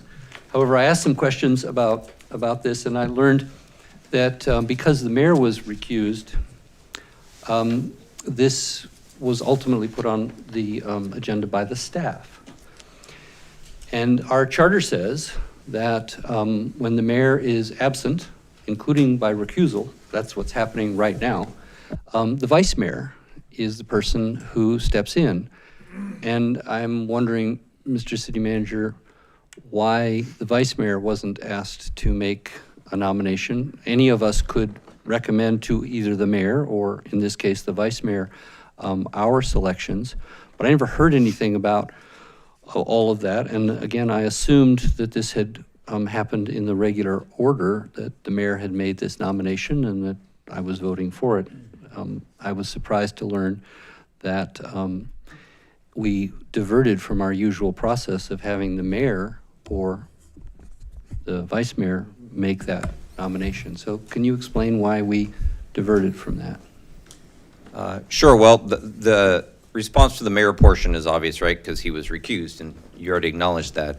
In consulting with some of my colleagues here, I candidly was not familiar with seeking the vice mayor's appointment for citywide positions. We have appointed a number of rent stabilization positions or brought forward citywide rent stabilization appointments as a process numerous times over the last year or two, and the mayor's had to recuse himself from all of those. And I'm personally, as the interim city manager, not aware of getting the vice mayor's approval when we've brought any of those names forward, including the last nominee when it was just put on the consent calendar for appointment. I'm not saying that that's not charter approved, and I'm not saying that we shouldn't be doing that under the charter. I'm just saying that in my brief time as the interim, I hadn't been familiar with following that practice, and I am more than willing. I reached out to the vice mayor on this one and apologized for the way it approached, and we talked through it. And I am certainly willing to do that going forward, but in discussing with the city clerk and whatnot, none of us were aware that that was the expectation. And we can change that going forward if that's the council's direction to make sure that we do that. Well, two things on that, Mr. City Manager, and as always, I appreciate your candor and your professionalism. First of all, in the 20 months that I've served on this council, the council has made the nominations, not the mayor or the vice mayor or the staff. The city clerk has organized a process. This last one was brought because we had a process and that person came in second. I think there was a general feeling that that person would have been a choice, but we only had one seat to fill. And so it seemed to me that that was within the spirit of what the council in open session, in accordance with the Brown Act, had made as a direction, that this was not something coming from either the staff or from the recused mayor. I think it's very clear that in the charter that when the mayor's duties can't be performed by the mayor, that it's the vice mayor that performs those duties. It's as black and white as it could be. And so I don't know, maybe this issue has just not come up in the past because it's very, obviously the mayor's not going to be recused from making planning commission nominations or Parks and Recreation Commission citywide nominations. But in this case, this unusual case, it seems like we have diverted from our practice. And so I spoke with Ms. Kurtz, who I have the highest respect for, because I didn't want her to think that in any way my concern was personal. But it's not too dissimilar from my earlier dissent. We are part-time elected officials with a significant scope of responsibility, and we have to trust our staff. And we do trust our staff. The staff makes mistakes, so do we. But we trust our staff always to bring forward the recommendations that make legal sense, that make financial sense, that make operational sense. But there are things that we decide around this dais. And I am pretty protective of those things. And one of those things is we make appointments to commissions, boards, and agencies where our city is represented. That's our job. That's not the staff's job. And when the mayor can't do it, the vice mayor should have done that. So again, I don't know where my colleagues come out on this. I'm going to dissent from this. I would rather send it back to Ms. Rivas. If Ms. Rivas wants to nominate Ms. Kurtz, I am fine with that. But I am not happy with diverting from our process and taking away one of the really fundamental duties and powers of the elected officials. I want everyone to understand that the buck stops here. Thank you, Mr. Cole, and I'm happy to nominate Ms. Kurtz if that alleviates any concerns. I think she will be a great representative on the EIFD. And I just want to thank staff for providing some background and explaining that there hasn't been an established practice, and maybe that's just something now this is brought to light. We can clarify that, whatever, if the situation comes up again. So I think that's a good thing that we can figure out tonight. Councilmember Madison, go ahead. Thanks. I have to confess I'm a little lost because this discussion is not really on the agenda. Was this raised outside the council, Mr. Hawksworth? Was this flagged for you under our policy of questions or issues to be looked into before the meeting by the staff? Councilmember Cole and I have had a conversation on this, yes. Okay. This wasn't the first that we've talked about this. Okay. And it is on the agenda. It's the nomination of and the appointment of Cynthia Kurtz. Yeah, but that's not what that last, 15-minute was about. It was about charter issues and if the mayor's recused and more structural issues. And I guess I'm not following, what's the appointment authority, Mr. Hawksworth, or maybe the city clerk is better poised to answer that vests the mayor? Because I would object to anything that vests in the mayor any greater power than that which the charter says, which is, I may regret this someday, but what the charter says is the mayor is an 8th council member, except that he runs the meetings and he prepares the state of the city where he presents the first budget. So I guarantee you in the charter it says, and if I had known about this, I would have prepared more than I just did, that the mayor certainly doesn't have the power to make any appointment, not a single one. And the council has to vote on that. And I think the vice mayor certainly has agency, and if she had an objection to the process or to the substance, I know very well she would have spoken up. So this seems like a solution without a problem. But so what's the source of the issue here that somehow this appointment wasn't properly before? I will confess, I spoke to Mr. Hawksworth about it and thought it was a great idea, and I would have been willing to nominate the person if that would have been helpful. So first of all, this is a new board. This is not, and I confess I wasn't here when it was formed. I was on vacation during that meeting. And so this appointment happened sort of while I was out of town. The unfortunate thing was the language when this came in July was a little bit off, and it needed to be appointment and it was acknowledgement of, and so that's why this is on the agenda again for the second time. So that's the sort of the background. My understanding when it's an at-large and when it's an at-large position for the city council, the mayor will get a silent second from a colleague and put those types of nominations on. You're correct that it's the council that approves an appointment. It may be that the mayor might work with another council member to do to bring forward nominations for at-large positions. My other understanding is that there was only one application for this position that was received by staff, so this was the sole person that submitted an application. And so similar to what happened with the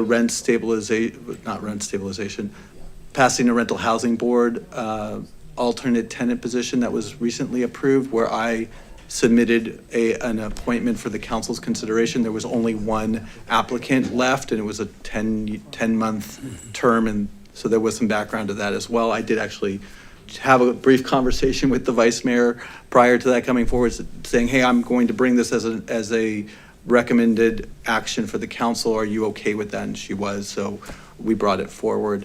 So I think this was a new board, a new situation, and that's just how this is. It's not clear. I don't know that that was contemplated as it was created, how this city council public member nomination was going to be brought together, especially with the mayor recused. It does leave a little bit of a gap on how it would come forward, and I think staff had an application of someone who was qualified and brought forward a recommendation. With, I think, your acknowledgement that this would be, you were one council member that said.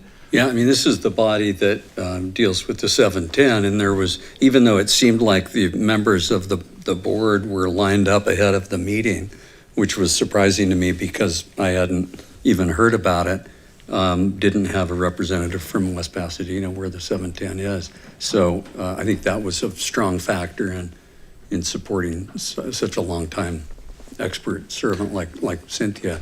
That's everything I know about that situation, sir. Yeah, and as you know, Mark, at Ledge Policy, we're looking at processes like this. So I'm grateful for the discussion tonight because it's interesting. The charter says that if the city manager is going to be out of the district, and I assume that means in some substantial way, like, traveling out of state or overseas or something, not, going to an Angels game or something, out of the city, that he is required or she is required to, they are required to give notice to everybody of that.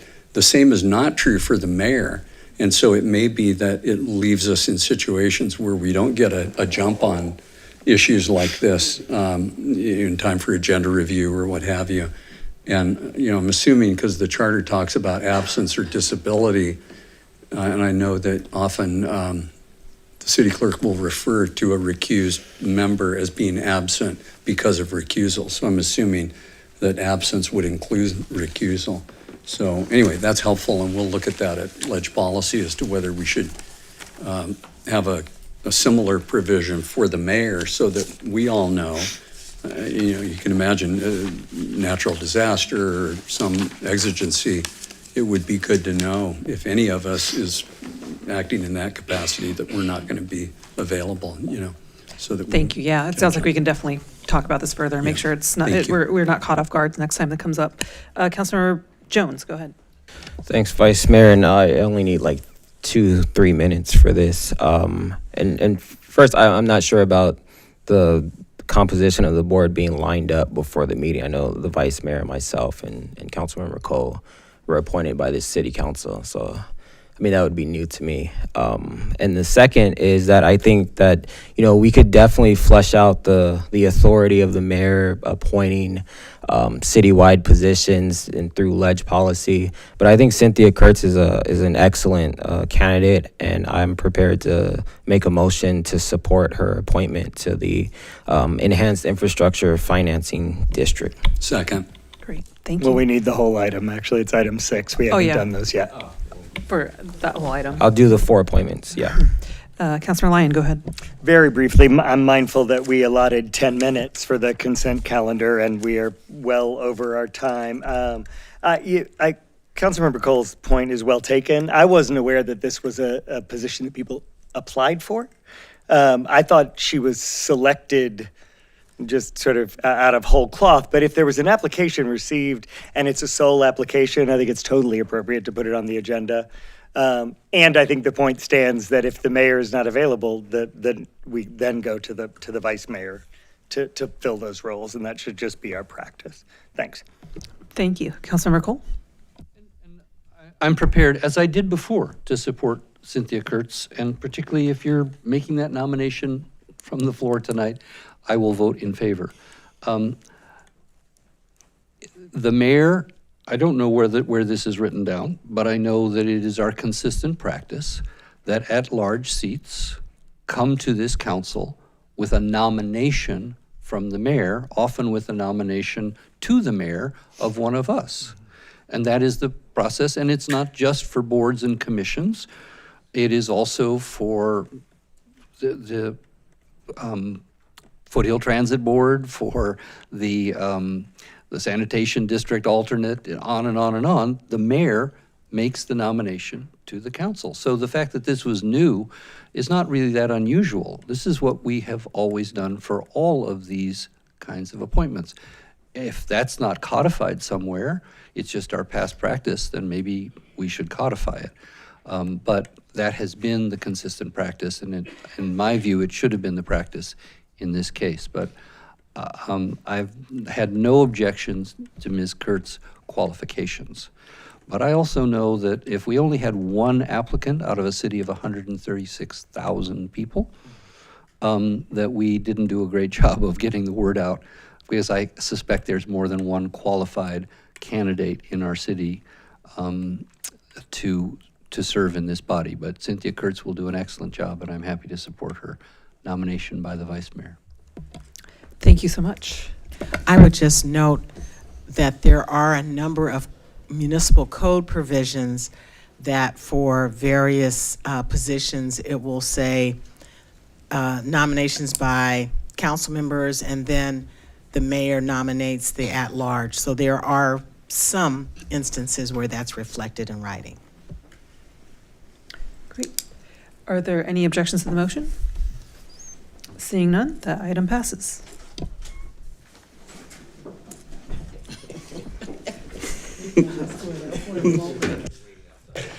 Yeah, that was. Started a constitutional crisis, Mayor. I mean, know, you I didn't even step out know of the it. room for 1 minute and the Constitution is in question. Let me just say, besides a good laugh back there on my part, the reason I've not selected, and this is just procedurally, when I recuse, I do not participate in this election. So that's absolutely incorrect to say that I somehow participated, because I stepped out of the room on, I think it was the 20th. Did anyone say that? Nobody suggested. Oh, okay. On the 20th, when the council acknowledged the appointment, it's not a mayoral appointment. I don't appoint except for the regional bodies. I nominate. And this process is the appointment process that all of you are engaged in while I'm outside. So I just want to be clear. In terms of leaving the city, we can take that up. Rarely am I out of the city more than an hour, but I always notify the staff when I am. So we'll move on. Okay. We're on to item 8. Item 8. Before we go to item 8, really quickly, Mayor, just to be responsive as normal to public commenters, Ms. McDuffie was one of the first public commenters who talked about the financial hardship that she is in. I don't think we should do that to any of our seniors, so I'd like to understand maybe a memo back to the whole council where we are with that. We can do a confidential memo to the council. Thank you. And then, another item that came up was the flock cameras, and we've been talking about this for a little while now. It didn't make it to a public safety meeting. I know that we didn't have a quorum for one of the public safety meetings. I had an engagement that I can personally be there for. And so there's been a lot, and when I originally asked for this to be brought to public safety from when the contract originally came to us, there's been a lot of information about flock in general. And our police department talks about community policing, that comes up all the time. And it seems a little, not saying just the city in general, we seem a little tone deaf to the community, because this is a national issue and this company is a national problem. And so to take away, our meeting's going to be a 7-hour meeting for sure on that item. I would really hope that our staff would send out a memo, because you have the ability to say, we're going to not use this anymore, discontinue this until further discussion, to discontinue it until further discussion. Flock is a problem. And so I would just say that. Then to the public commenter who said it was nice to see me at the meeting. I missed literally one meeting. So I do want to engage and ask them, JC, to feel free to give me a call, 626-744-4444. I'd be happy to have a discussion with you. And if you are a subscriber to our newsletters, you know more about that heliport and the helicopter, because that has been brought up in multiple newsletters, and we've had community meetings about the heliport. So thank you. Thank you. Mayor. Next. Oh, if I could super Ms. briefly, not to get into the merits of the flock issue, but just to highlight that the Public Safety Committee has been attempting to have an in-depth discussion on it. We've struggled with quorum. The 2 times it has been discussed, we were just really under time pressure to get through the presentations and briefly discuss it. So exploring continuing that discussion at Public Safety, but I've also inquired with the mayor about potentially bringing it straight to the council. Again, given everything that's going on nationally with the Trump administration, et cetera, everything we know about Flock and ALPRs in general, I think it's the community deserves us having that discussion to reassess if we want to continue on the same path. And I think that would be ideal at some point. Thank you. Yeah, I just, in terms of having quorums for committees, I mean,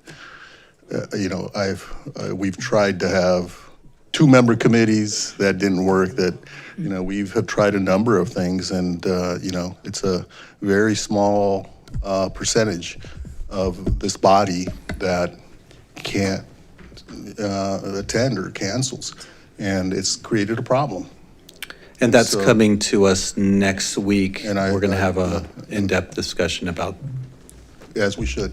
To go back to the 2? About process, not flock. Flock will be separately. About the quorums and Committees, meeting dates, and committee dates, committee meetings, time, start, stop, all those things around committees. So that tomorrow, not saying that we'll resolve all those issues next Monday, but it will be on the agenda to start the discussion with council next Monday. Yeah. It would be helpful when we have that discussion to talk about just physical space, because that often is an impediment, finding a room where we can have the meeting. And I think if we've started the new space over at the Hale Center, then we've moved out Yes. Planning Okay. Commission, Design Commission, so there's only 2 other bodies that meet, and they meet on Thursdays, but we'll have that discussion and we'll make that part of the record. Great. Yeah, I think that problem, if there ever was a real problem, it was resolved, a while back. The chambers and the conference room are here for the use of council and council committees.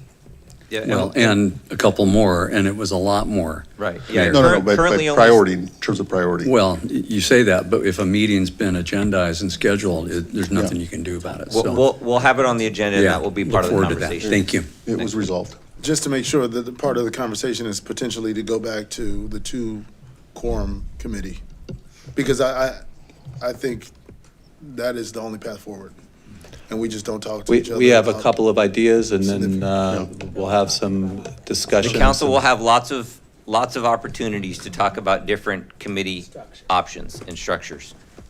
Thank you. I agree. Mayor, as we head into this new item, just quick point of order. How long do we allot for this next item?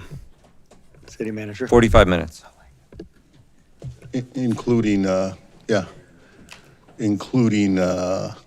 questions. Okay. So let's move on to the agenda. Start with turning it over to the city manager. Thank you. We have Wendy Macias, our senior project manager, who is going to give the introduction, and then we're grateful to have Mr. Richard Bruckner and David Granis in the audience that'll give a little bit of a presentation. Thank you. Thank you, Mayor and council members. Item 8 is a presentation for the report created by the Urban Land Institute's Technical Advisory Panel earlier this year. The advisory panel consisted of 9 development-related professionals who came together in March for a 2-day workshop to discuss governance and implementation phasing for the 710 Vision Plan. The ULI report highlights a series of themes and phasing that resulted from the TAP's discussion. Here to present is Richard Bruckner, who was appointed the chair of the TAP and previously served as the County of Los Angeles and City of Pasadena's planning director. And before I pass it on to Mr. Bruckner, I would also like to mention that following the presentation on the ULI report, David Granis from Point C Consulting will separately address the City Council to also talk about governance for the 710 project. And with that, staff also recommends that the City Council find the action proposed in the agenda report is covered under the common sense exemption under CEQA. And number 2, that it provide feedback and direction to staff in the following areas. A, the recommendations prepared by the ULA TAP, and B, options for governance models to engage in public-private partnerships, develop infrastructure improvements, implement council-approved restorative justice elements, and oversee development, build-out, and management of the relinquishment area. And with that, Richard, if you could join us at the podium. Thank you. Mr. Bruckner? Mr. Mayor, Council, I have a 2-hour speech, but in light of your time, no, You've given 2-hour speeches in here. I would like to at this time also introduce Kelly Co-Miles, who is the Executive Director of the Urban Land Institute and joins us this evening. You do have copies of the report, and you do have an excellent staff report that summarizes it from your group. So I'm going to be very, very quick at this. As you all know, the Urban Land Institute is a nonprofit group dedicated to best practices in education in urban development. And we came together with a panel of extremely knowledgeable people on all sides of complex phased developments for 2 full days, and had the benefit of input from your staff and the benefit of input from 4 different communities across the country that have gone through this process, including Battery Park, Denver in their downtown Union Station, and the Presidio. So we were well steeped in this. We had a good amount of background. And if I could, do I advance this, or do you? Could you? How do I? Could you advance? Oh, there we go. No, that was backwards, I think. There we go. So this is the panel, and it came together for those 2.5 days. Some of the key themes, and you have the report, so I'm just going to go over these very quickly, is to, 1, establish a clear mission statement.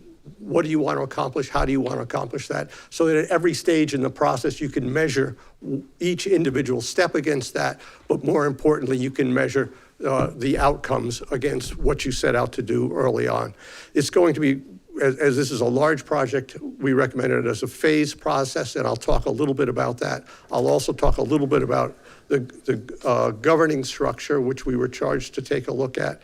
But one of the items I wanted to underscore, and the committee underscored, was what was termed de-risking the development. This will be envisioned as a public-private partnership, and to attract both public partners other than the city and the private sector. De-risking it, or taking the risks out of it, makes that process better for all involved and will attract more capital to support the project. The other 3 items that I wanted to touch on quickly is throughout the process, Pasadena has always had a history of citizen participation, and that should be embedded throughout the process. The idea of sustainability, both economic sustainability, that this will be hopefully a project that will succeed for 100 years, and the environmental sustainability. It is a once-in-a-lifetime project. It has tremendous opportunity and can set a standard for the country in terms of environmental and economic sustainability, as well as urban design. Let me see, how do I? In terms of the phases, you have the phasing program, but I'd like to underline a couple of thoughts in the phasing program. Particularly the very first phase that you're actually embarked on now. You're talking about is restorative justice now, but also the committee felt very strongly that in order to lay a strong foundation for the project, there needed to be a deep dive into infrastructure. This site has extremely limited infrastructure, particularly in the areas of electricity, water, and it'll be a whole new transportation plan for this area. So the committee felt strongly that at the very outset that there be a strong commitment early on the part of the city and the city departments to take a deep dive into those technical areas that would shape the project, particularly as you look at those, can those be phased? Because they're probably going to be a fairly heavy financial lift to installing infrastructure in the area, and can you phase it as the project moves forward? And lastly, in the first phase, to look at a variety of funding sources, to really study if there's federal money, which we question these days, is there state money and other funds to help support the project. And then the other comment in phase two, the entitlement is one of the key elements of that. And in preparing a specific plan, looking at a specific plan which not only includes the broader program of the specific plan, but a phase one where it was completed, a project analysis was completed, as well as the environmental work, both on a state level, CEQA, and potentially, if there's federal funds involved, for NEPA, so that when you finish that entitlement process, you're free to move forward with soliciting developments and both public and private sector funding. Very important to kickstart the project. 3 and 4 speak to themselves, so I won't underline those, and given your time, I'll move on to the next piece. One of the pieces we were asked to look at was governance. The committee felt strongly that there should be a board that operated this, and in Pasadena, you have the history of the PCOC and the RBOC, something similar to that. One suggestion is that it would be 5 to 7 members, so a little bit smaller than those two committees, and that it would be comprised of people involved in the planning and private sector development, so that they have expertise in that.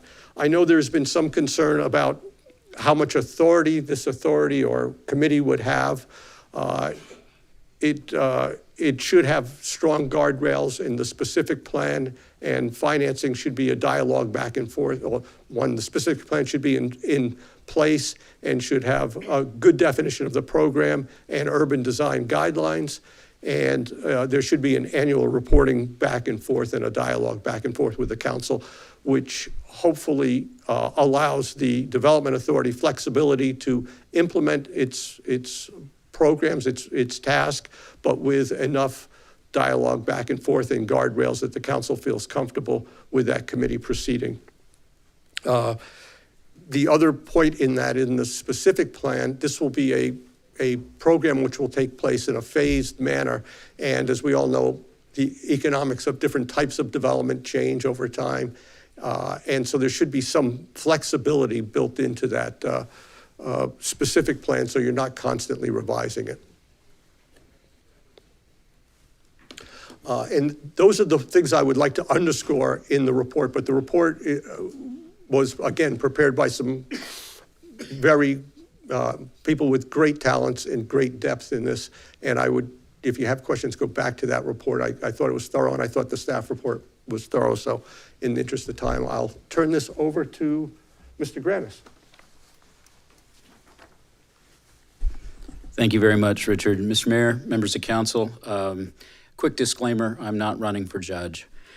So the ULI provided, thank you very much. I'm here Thursday through Saturday. The ULI provided fantastic expertise. I mean, the folks that are on this panel really are experts in a variety of different areas. Public finance, I mean, John Keisler did all of Long Beach's Civic Center. I mean, just an amazing professional. That's a huge success, that you all, I'm sure, are aware of. The key thing that I want to point out is the city invited ULI. The city has a history of working with ULI. I was fortunate enough to serve on the National ULI Responsible Property Investment Council for 7 years. I can't count the number of times that Mayor Bogard and other members of the city were participating in ULI events. We're having ULI, consultations, et cetera. So there's a long history there. Additionally, I just want to point out that the focus that we had was really on governance. Richard has laid out, and Richard and I have, we go back to 1982 together. So we're long in the tooth on some of this stuff. But the reality is the focus on governance, we're on a journey. This is a set of recommendations that are very valuable, but this is not a governance structure per se. We have more work to do. As many of you know, we did take the trip to the Presidio. We're about to spend some time with the folks in Denver, thanks to Phil Washington, the former CEO of Metro, who, when I did the transaction that sold Denver Union Station to the RTD, Phil took over as CEO of RTD in Denver at that time before he came to LA and became the CEO of Metro. He just stepped down as the CEO of the Denver International Airport. So he is putting this whole thing together for us. This, as Richard explained, when they did their deep dive, they focused on not just what to do here, but what are the examples of success? Where are those examples where you formed a structure and it worked? And I just want to underscore from our perspective, and I've had the privilege and pleasure of being part of this process for quite some time with the city. I'm really proud to have been part of the creation of what was at the time the Pasadena Blue Line, now the Gold Line, then the L Line, then the A Line. They need to stop renaming it. But the process that we're undertaking right now, the point of a governance structure is it has to be rooted in trust. And it has to have the key elements of clarity, transparency, sustained focus, competence, and reliability. Those, to me, are all subsets of trust. Without those things, you don't get trust. And so actually what we find is in the example of the Presidio, in the example of Denver Union Station, that is exactly the glue that held that together. So I would just underscore in closing, I'm short of my extended time too, just like Richard is, but I just want to point out that tonight, this is an opportunity to receive this document. The ULI has provided enormous, I think, thought, expertise, and assistance to us in how we consider governance, but we still have a few more hurdles to go over in terms of understanding exactly what we want to structure here. And I would just say that in that process, we want to come back to council once we have distilled really Denver and then, a few other examples. And I would say in the next really 30 days, we would, my view is we need to really come back and then have a set of options for the council on a governance structure. But this is a foundational assistance to us. I want to personally thank Richard for stepping up, and every person on the ULI TAP. I know and have worked with a number of them and respect all of them. So with that, I thank you, and I'm sure either one of us are happy to answer questions. Thank you. And let me just say, on behalf of the council, thank you to the three of you for your hard work guiding the council and the city through this process. And certainly all the members of the committee.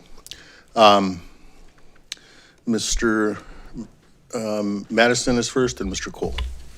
Thanks, Mayor. Yeah, I'll just be quick. I want to thank ULI and Richard and the entire team. It was an all-star group, and we're deeply grateful for the expertise. I would say I've been one that's becoming increasingly sort of uneasy about the pace that this is taking. We just had our 4th year anniversary of ownership fee simple of the 50 acres. And I don't think we're yet, and I'm not being critical of anyone other than myself perhaps, and by extension, I guess the rest of the council. But I don't think we can yet say, when we're asked by everyday folks that don't pay a lot of attention to what we do at City Hall, what's going to go there. You know, we really still don't have the vision. So there are aspects of talking about another board. You know, who was it that said about a committee that, you know, a camel is a horse designed by a committee, you know, and the idea that we're still talking about kind of the shape of the table as we're in our 5th year of ownership, that would not be, Richard, you know, that would not be tenable in the private sector. And of course, we're not the private sector. Government should be more deliberative. But and I've gotten communications from both viewpoints. One is that we definitely have to have the council be the governing body here. And so with every sort of step or proposal for the finance board or the potential for some restorative justice oversight piece or something, ultimately the council will have authority, not any one of those other bodies. I think that's really, really important because we're the only ones that are directly accountable to the voters, to the community. And, you know, enjoyed the meeting we had up in the Presidio. We're going on another one next week to Denver. I don't know if any of those are perfect analogs, but they're very helpful in terms of putting together what our vision for this would be. And, you know, the other thing that I continue to feel like is a big gap, and I know there's a ton of expertise on ULI, is just, you know, talking to the private sector developers who do this on a very net basis, because, you know, now we're facing financial headwinds too. So we're sitting on an asset that's, you know, worth, I don't know, $1 billion or something. And it would be good to start to begin the process of getting some return on our investment, so that, you know, the sooner we start, the sooner we'll start to see that. So, but I obviously read the report. It's a very thoughtful piece, and we're deeply grateful. Thank you. Thank you, Mr. Madison. Turning now to Mr. Cole and Mr. Lyon. I share my colleague's sense of urgency. It has been a significant amount of time. We have made progress. This report, as everyone has indicated, comes to us from the very private sector interests that Mr. Madison's just referenced. These are people who actually do development, whether directly or as key advisors to developers, and key advisors and necessary advisors, because developers are generalists and they need legal people and finance people and engineering people and operational people. There are 5 principles outlined. They're described as key themes. One is a formally adopted mission and set of guiding objectives. That includes the specific plan, which we're undertaking, but as everyone acknowledges, there are engineering and financial issues that go beyond the financing. Approaching the project as a phased, outcome-driven process, reducing uncertainty to attract investment, and center restorative justice through implementation. I think all 4 of those are unquestionable. If others disagree, I welcome their perspectives. But I think one way of moving this forward would tonight to be adopted, to adopt those 4 principles, primarily to send a signal to the staff and to the community, as Mr. Madison is saying, that we need to justify where we are, that we are making progress, that we are approaching clarity. Finally, the last of those 5 principles is create a governance structure that balances accountability and execution. I agree with Councilmember Madison that we are the ultimate body, but I also know we have just spent time talking about our struggles with even making committee meetings. And so I think having, this is the heart and soul of this recommendation, is to set up a board with the financial and development expertise on our behalf to supervise this project. So I'd like to make a suggestion. Mayor, there's an ad hoc committee of the council. I would love to be on it. I am not, so I'm not doing this on my behalf. But I would suggest that the 4 members of your ad hoc 710 subcommittee, and the chair and the vice chair of the recently sunsetted Reconnecting Pasadena Task Force appointed by the City Council, make up, those 6 of you, bring back some alternatives to the council based upon the work that's been done by ULI, to what this shape is. Should it be 5 members? Should it be 7 members? Who appoints them? What are the things that we need to have? To look at the Denver model, to look at the Presidio model, to look at these other models with our staff, and bring back to the council so we can get moving on this. I think there clearly needs to be a body that, before we develop a lot of plans, is involved in helping shape those plans. And again, I reiterate, I share Councilmember Madison's sense of urgency. And so that's my suggestion is, number 1, that we adopt these 5 principles tonight, because I think they stand to reason as steps forward. And 2, that we impanel a body, and my suggestion, if others have a better suggestion, I'm open to it, that the 4 members of the ad hoc council committee and the chair and the vice chair of the Reconnecting Pasadena Task Force be charged with bringing back, in a reasonable amount of time, working with ULI and the staff, alternatives for setting up the governing body that's recommended in this report. Thank you. Mr. Lyon. Thank you, Mayor. I'll be brief. By way of verifying that we are actually listening when we're away from the dais and in the back, I got a good laugh out of your 2-hour speech opening, so thank you for that. And thank you for not having a 2-hour talk. I disagree with my colleagues on the timing, and I think this is important. This is a generational project we're doing. We're redeveloping 50 acres, of which about 40 is actually developable, and that is a project that takes time and thought and certainly deliberateness, but it's not a thing to be rushed into. And we spent the first 2 years and change with a blue ribbon commission of citizens doing the work that needed to be done to think through this. And that work took the time it took. I mean, I think we allotted a year for that work, and it took longer than that. And I think it yielded good results. So it is time for us to begin to move with, I think, a little more deliberateness. So I was very happy to hear you say, Mr. Granis, that you think we should be back in a month with a recommendation. To my mind, the governance structure is probably the most important decision we will make on this council. There are a lot of specific land use decisions we're going to make along the way, but this will really shape the movement of the project. And I have an opinion about I don't know that we need to reinvent the wheel. We have a model for outside organization in this city that works very, very well. We have 3 kind of quasi-independent corporations that are under the aegis of the city, and that model has worked very well for us, and I think it'll work well here. But I'm open to continuing that discussion.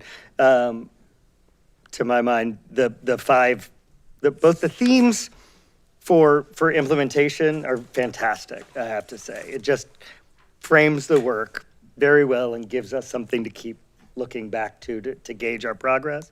And the 5 principles of the governance structure, I think we should adopt tonight, because I agree with them and they're smart. So I want to thank you for the work. I think it really has helped clarify our project moving forward, and let's get on picking a structure.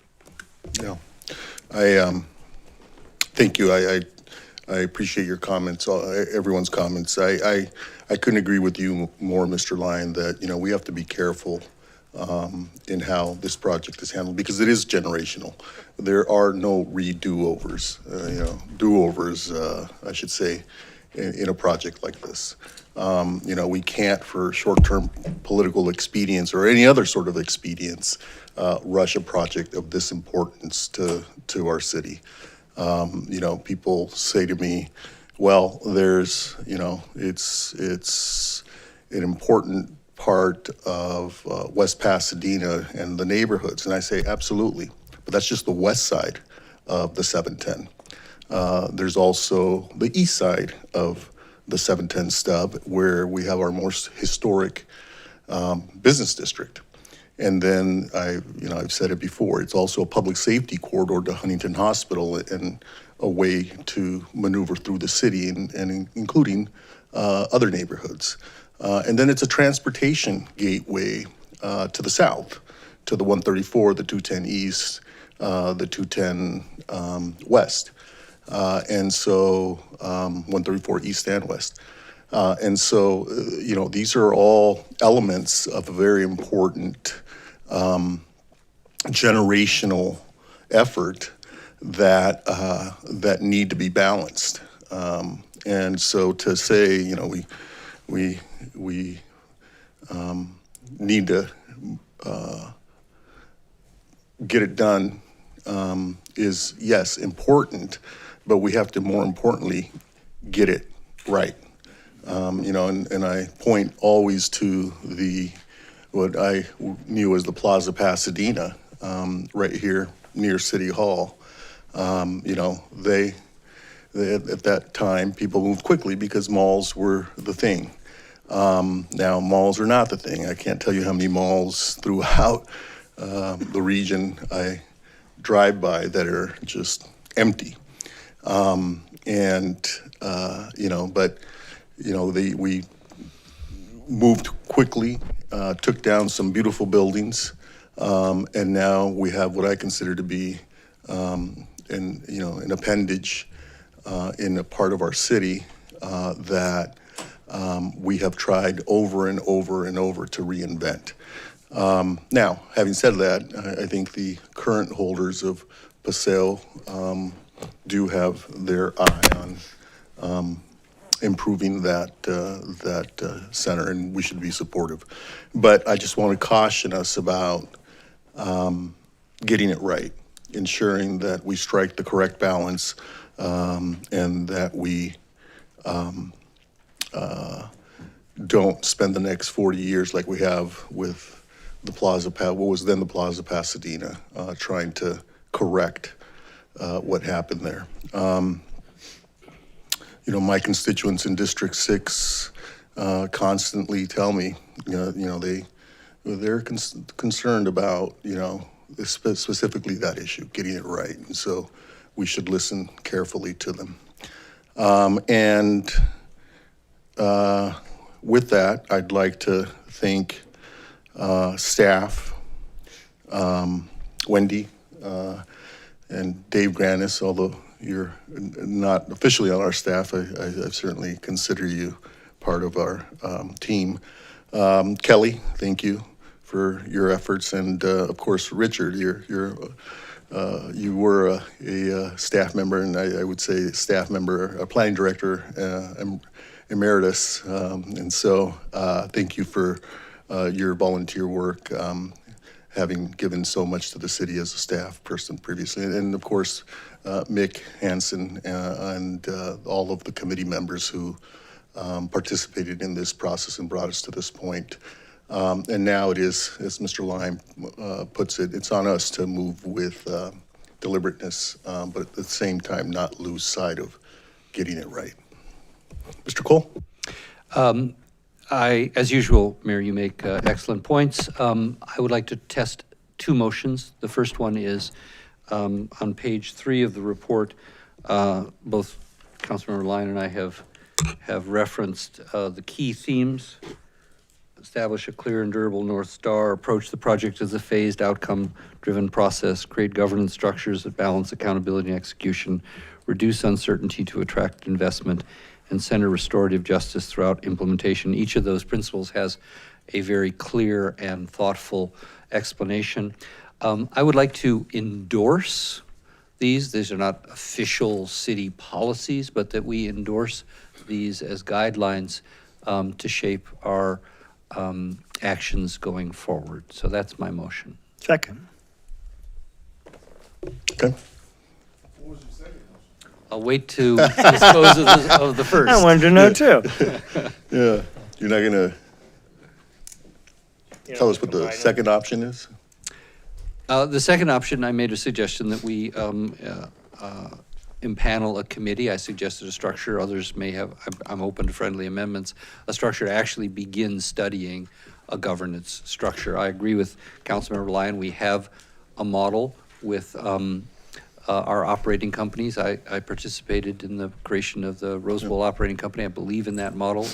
But I also think we need to customize it in line with what ULI has recommended and what we all know, and taking into consideration Mr. Madison's points that we're the ultimate deciding body, but this would be the spearhead. So that will be my second motion, but let's dispose of the first one unless. Let's. Do you want to? Let's consider the first motion first. That's what I thought. And yeah, on the second motion, I think when we get to that, I think we're better off asking the staff to give some thought to the options, and then we can consider that. I agree with you. Yeah. But let's turn to the 4 public speakers. Thank you. P.A. Brown, followed by David Corrales, Mick Hansen, Pete Ewing, who's participating virtually. 2 minutes, go ahead. Thank you, Mayor. P.A. Brown, District 6, just congratulating the ULI team on the report. It is very good. I do share the concerns that Councilmember Madison raised about the timing. I think, Mayor, you made a good point as well, but it has been 4 years, and we're just at this beginning point now to talk about governance, and that really is taking a long time. I mean, what we're talking about is tax money. This site could produce a lot of tax revenue for the city, and we desperately need revenue. So I would move as expeditiously as possible. I'm a bit surprised that ULI did not look at the Capitol Crossing project in Washington, D.C., where you have a stub of a freeway that was built over, very similar to here, somewhat differently. But that project got underway in 2012 and is a $1.3 billion project. City may want to look at what Washington did on that. Finally, I think on marketing, it would be great if you all considered a more thoughtful, respectful, and even catchy way to refer to this project, other than the 710 stub. Something, I don't know, somebody can come up with a great name that encompasses restorative justice in it. For my part, something like the Vernon District or Vernon Place to honor the street and the neighborhood and the citizens that were literally wiped off the map there. Vernon Street, of course, is no more. But I'm sure others can come up with better names. Thank you. Thank you. David Corrales. Mr. Corrales, welcome. Well, thank you once again, Councilman, for hearing me. Council people, and thank you, Mayor Gordo and Councilman Madison.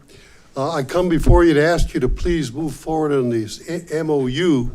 As you know, you've heard my story about Caltrans and trying to purchase my home. I noticed that you are now selling or purchasing 3 houses right around the block from me there. So it would be, if you could move forward on the homes that are for market. I'm a market sale home. I know you wanted to wait on the affordable until the lawsuit goes through, which may take years. But if you could move forward on the market properties for those who would like to buy them from Pasadena. And so I urge you to please try to consider the MOU process that has been spoken about to purchase the properties. As you know, AB Fong's bill, AB 2329, has already passed appropriations, and it's moving forward now for the governor's signature. So this is going to change everything. But at the same time, Caltrans will come back and through legislative process, try to change the bill and take the backbone out of it. So it just seems to me that we're wasting a lot of time. We want to buy our home.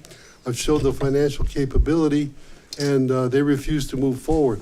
So I ask you, please consider this MOU process with the market sales properties. Thank you again for your time. Thank you. Sir. Mick Hansen? followed by Pete Ewing online. Welcome.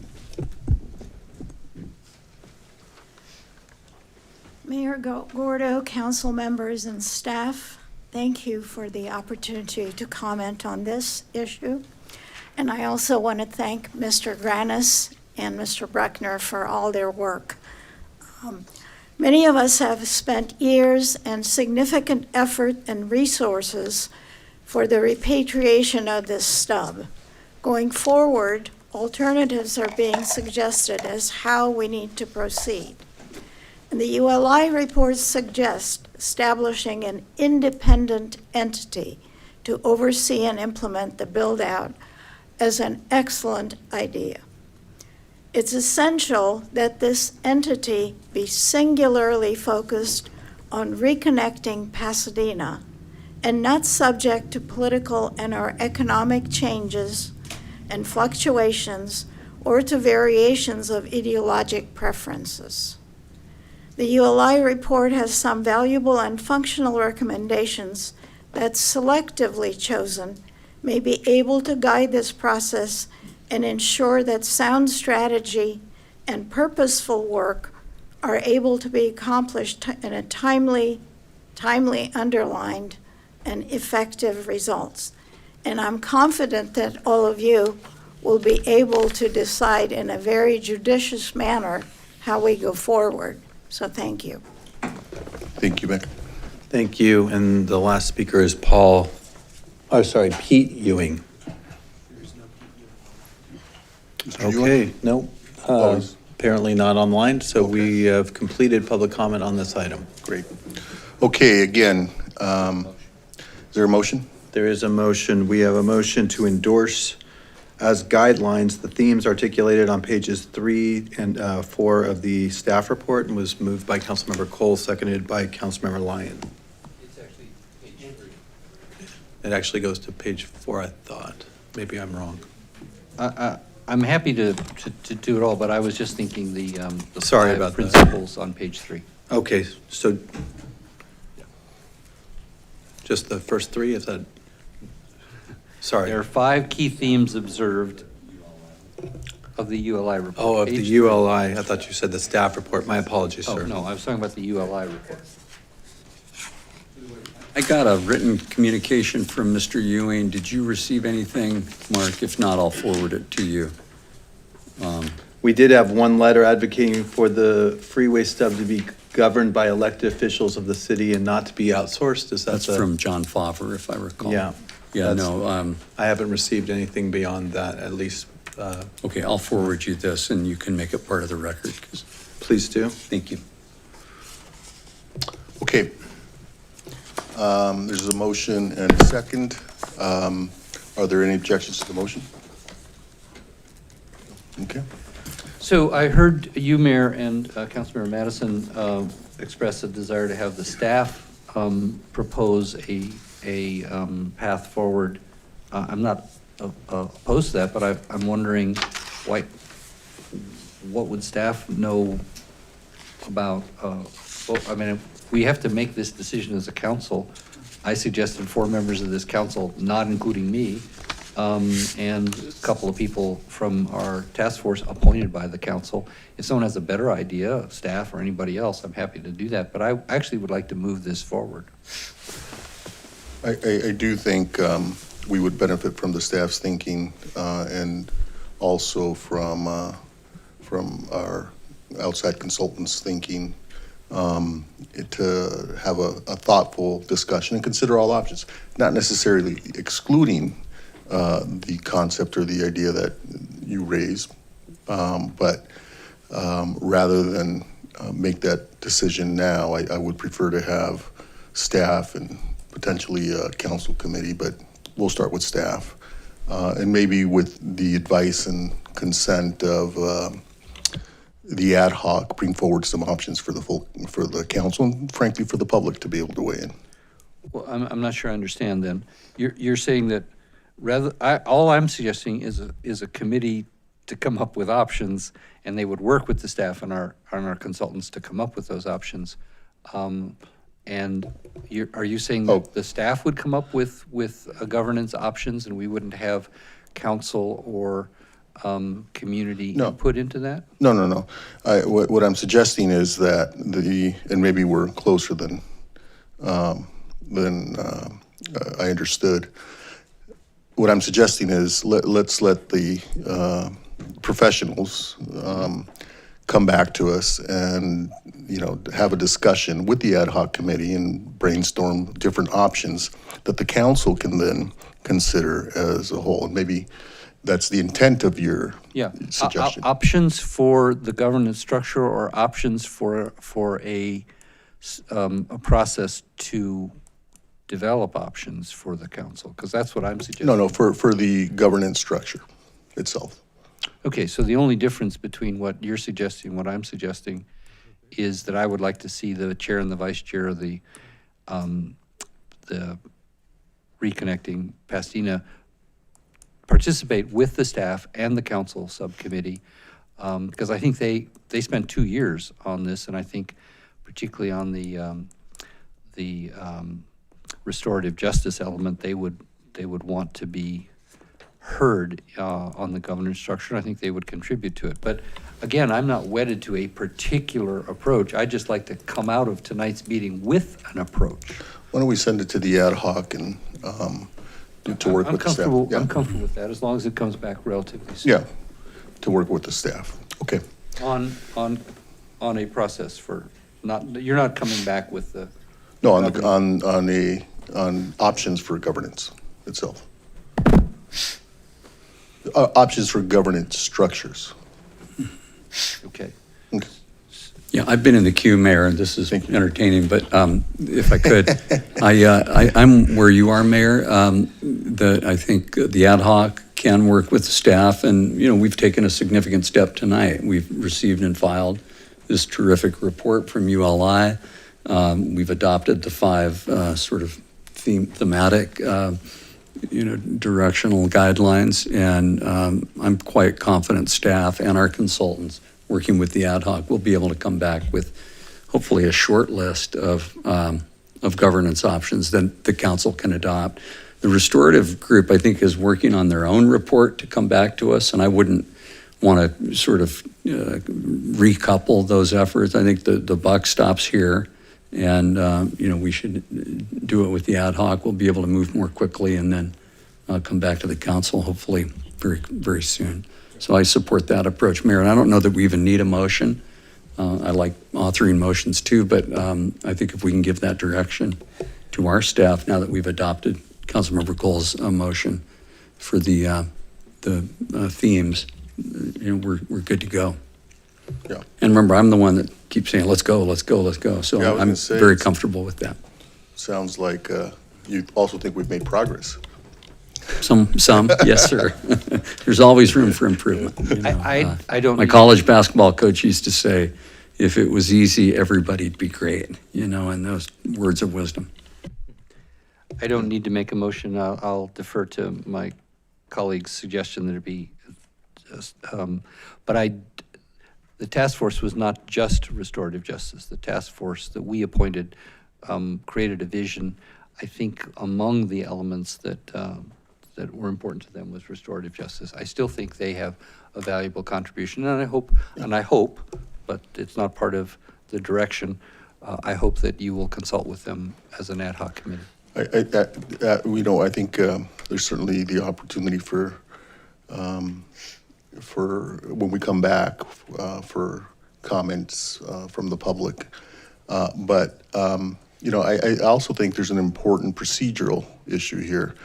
My recollection is, and we need to stay true to what we said we were going to do. My recollection is that when we put together the advisory committee, we also said the work would be completed when they submit their report, and then we can reassess where we are and see how to move the project forward. Again, timely, but with, in my view, a commitment to getting it right. This is not a project. We keep calling it a project.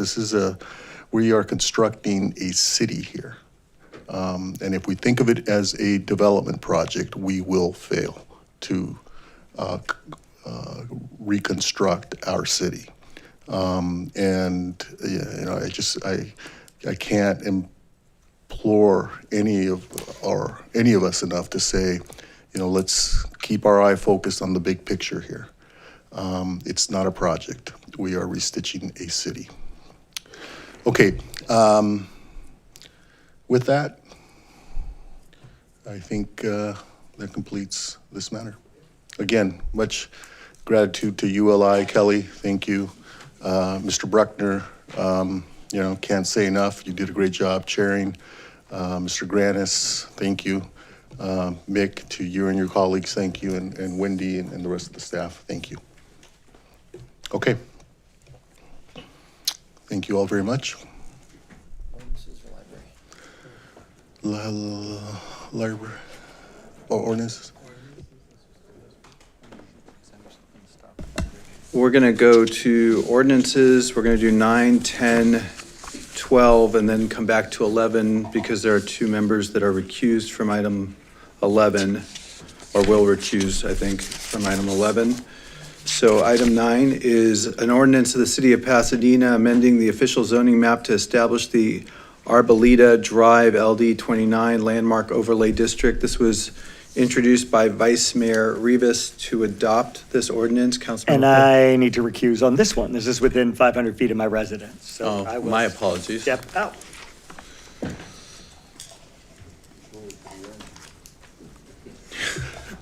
Thank you, Mr. Lyon. Okay. 29. Did somebody offer? It was introduced already. This is second reading. It was introduced by Vice Mayor Rivas. Councilmember Cole? Yes. Councilmember Hampton? Yes. Councilmember Jones? Yes. Councilmember Lyon is absent due to recusal. Councilmember Madison? Yes. Councilmember Masuda? Yes. Vice Mayor Rivas? Yes. Mayor Gordo? Yes. That ordinance is adopted unanimously. Mr. Lyon may come back to Lyon his long commute in to the chambers. At 8:30. Okay. Item 10 is an ordinance of the City of Pasadena amending the official zoning map to establish the Mesita Road LD 30 Landmark Overlay District. This was introduced by Councilmember Masuda. To adopt, Councilmember Cole? Yes. Councilmember Hampton? Yes. Councilmember Jones? Yes. Councilmember Lyon? Yes. Councilmember Madison? Yes. Councilmember Masuda? Vice Mayor Rivas? Yes. Mayor Gordo? Yes. That ordinance was adopted unanimously, 8-0. On to item 12. This is an uncodified ordinance of the City of Pasadena granting assignment of a non-exclusive solid waste collection franchise from Robert M. Arsenian to Southland Environmental Services, Inc., and amending uncodified ordinance number 7396. This was introduced by Councilmember Lyon. To adopt, Councilmember Cole? Yes. Councilmember Hampton? Yes. Councilmember Jones? Yes. Councilmember Lyon? Yes. Councilmember Madison? Yes. Councilmember Masuda? Vice Mayor Rivas? Yes. Mayor Gordo? Yes. That ordinance was adopted unanimously, 8-0. This is the North Lake Avenue Specific Plan Ordinance. I believe Vice Mayor Rivas and Councilmember Madison. Yes, I will recuse 'cause I own property within 500 feet of the specific plan. Thank you. So, you know, I was away for some time, but I think you reached out, Michelle, Yes, and we asked did. some questions, which I haven't had time to So respond to. I would recommend, So probably abundance, the better part of valor is for me to recuse myself because my wife is an executive with a nonprofit that owns a building in this Within- overlay district. correct. So again, I'm not positive there is a conflict on those facts for a host of reasons, but I'll step away. And is this the last matter on the agenda? Or? No, we're going to come back to do the library. Oh, right. Okay. So I'll just step out for this. Thank you. Thank you. Okay. I don't think you heard.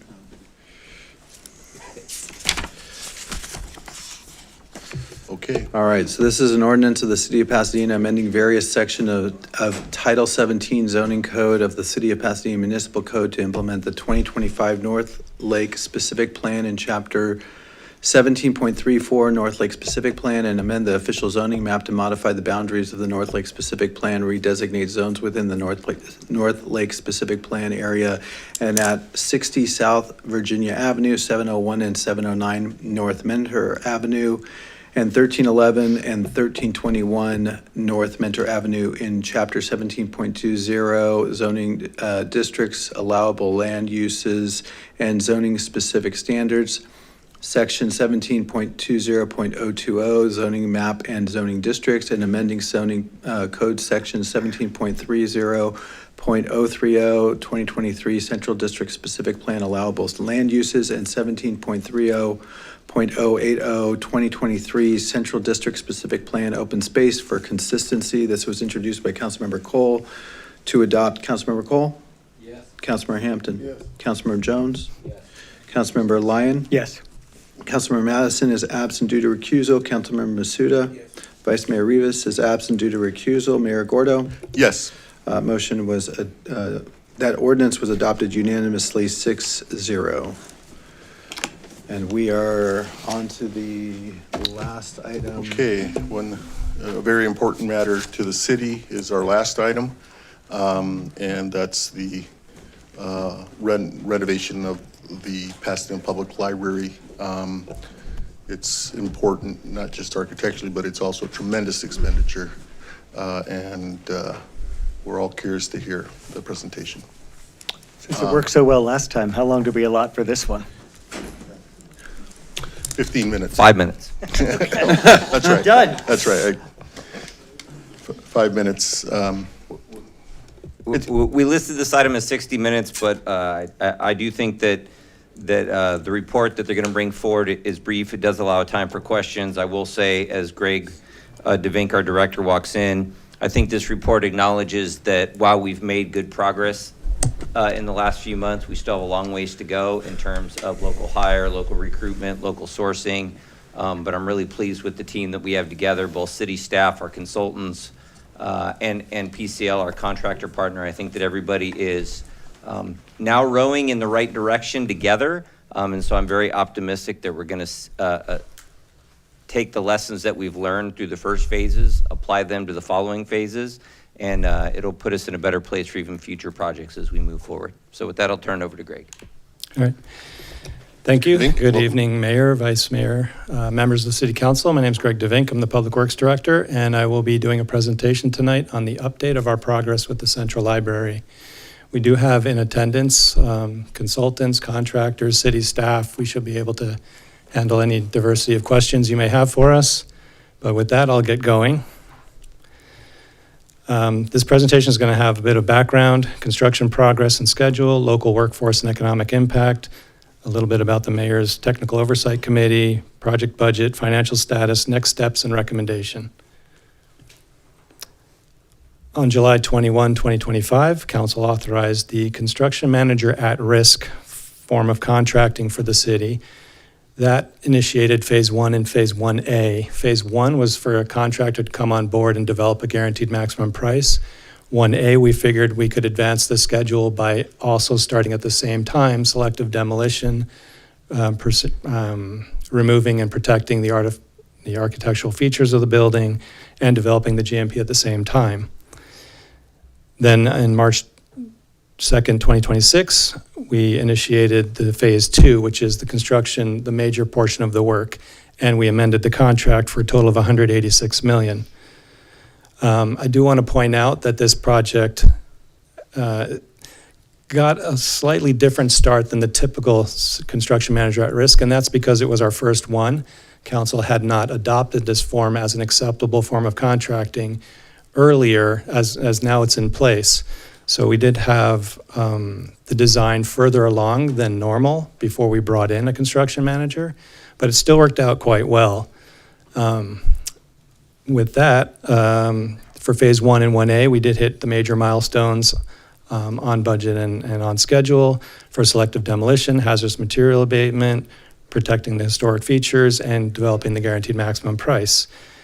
Now we're in Phase 2, the major construction work, and the milestones we're working on is structural demolition and foundation preparation, temporary shoring, structural retrofit activities with ongoing materials testing, and special inspections, as well as procurement of the remaining trade packages. So we have a GMP in place. It's a guaranteed maximum price. But even in providing that to us, PCL, the general, did not have every single entity contracted and on board yet.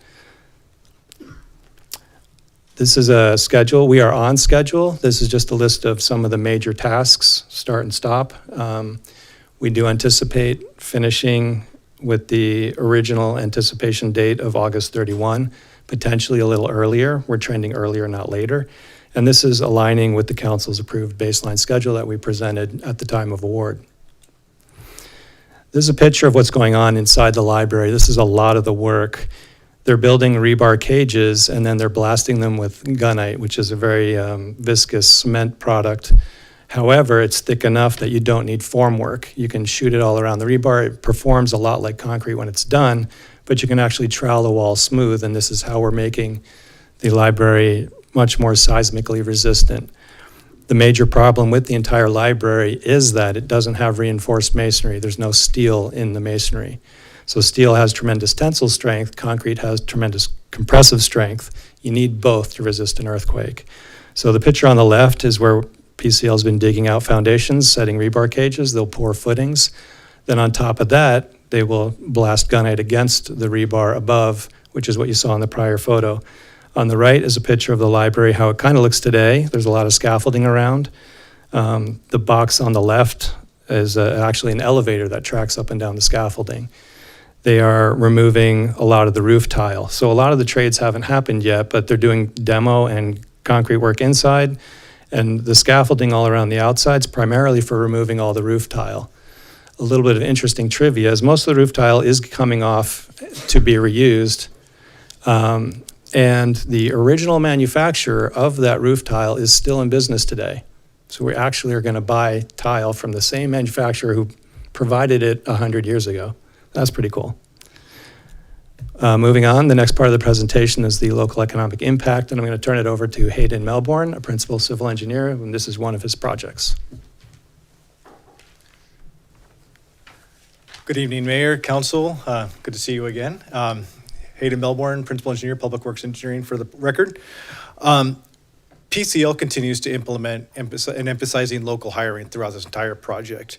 While we may have started slow, we are definitely trending in the right direction. So we're doing ongoing outreach events such as Pasadena City College, working with the Flint Ridge Center, also with Pasadena Chamber of Commerce and other local workforce partners, such as like the local union, the laborers unions, the concrete unions, steel workers unions. And then I also want to emphasize that we've contracted the city with RKM Construction Services, Ron Matthews here, who's been an invaluable resource in helping us recruit and identify workers, as well as doing our general oversight of our certified payrolls in order to determine and verify that we actually are hiring and meeting our goals. One of the things that Ron's group did as well is that they had a weekly workforce development meeting that was held in Pasadena. They've had 21 meetings to date with engaging 90 plus unique participants and typically about 15 to 25 attendees for each meeting. And they originated from an apprenticeship orientation that attracted over 60 workers. Now we're continuing to give more presentations to agencies such as the Impact Drug and Alcohol Treatment Center and graduating students from John Muir High School. So this is a list of some of the outreach activities that we've done recently, dating back to April. As you can see, there's quite a few. One that I did want to highlight was the June 25th one at the Central Library Job Fair, where we had over 100 job seekers and 12 trade partners. The success from that one is that we did identify 11 workers for prospective hiring and sponsorship opportunities. To date, 6 of those individuals have been hired. And 2 candidates remain in the process. Unfortunately, 3 of them did not complete the labor sponsorship boot camp, but we are working actively to identify replacements for those individuals. Now, before we get into where we are with our goals, I wanted to define a few things so that everybody's on the same page. Tier 1 participation is only for Pasadena zip codes, and that's it. Tier 2 is part of the Foothill Workforce Development Board, which Pasadena is part of. So everything that we say is Tier 2 also includes Tier 1. Foothill includes South Pass, Arcadia, Sierra Madre, Altadena, and Duarte. Unfortunately, Monrovia is no longer part of the Workforce Development Board, just so you know. And then Tier 3 includes both 1 and 2, and that's within a 10-mile radius of City Hall, just so that all the definitions are clear and what we're working towards. So we have these goals that we're working towards for the total economic impact. At least 10% of the direct construction costs must be directed towards qualifying workforce, trade partners, subcontractors, and suppliers. This does not include like insurance, bonds, PCL's fee. The qualifying local workforce for this group project is defined as anything in Tier 2. So that's the Foothill Workforce Development, and that includes Pasadena hiring.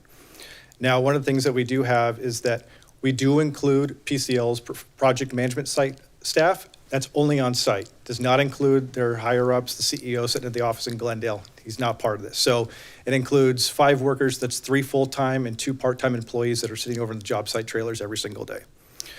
And then we also have an aspirational craft worker participation measure, and that seeks to have at least 10% of the total craft hours performed on the entire project be performed by Tier 3 workers.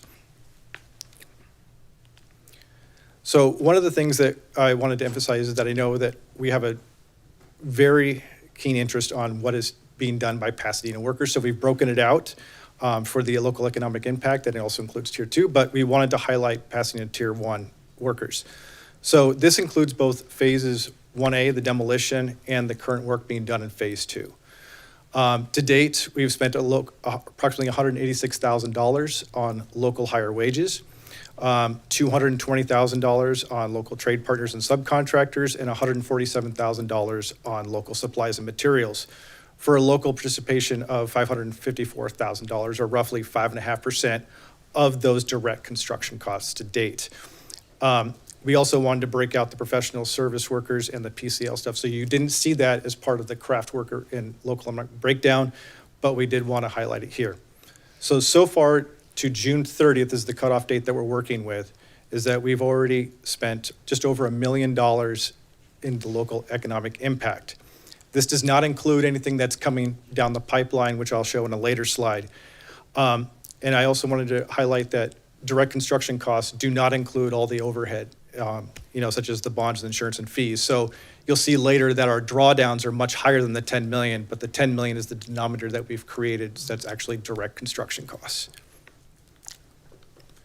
So to date, Tier 1, we've had 7 workers from the city of Pasadena that have worked 2,250 craft hours, roughly 4.3% of the total hours on the project.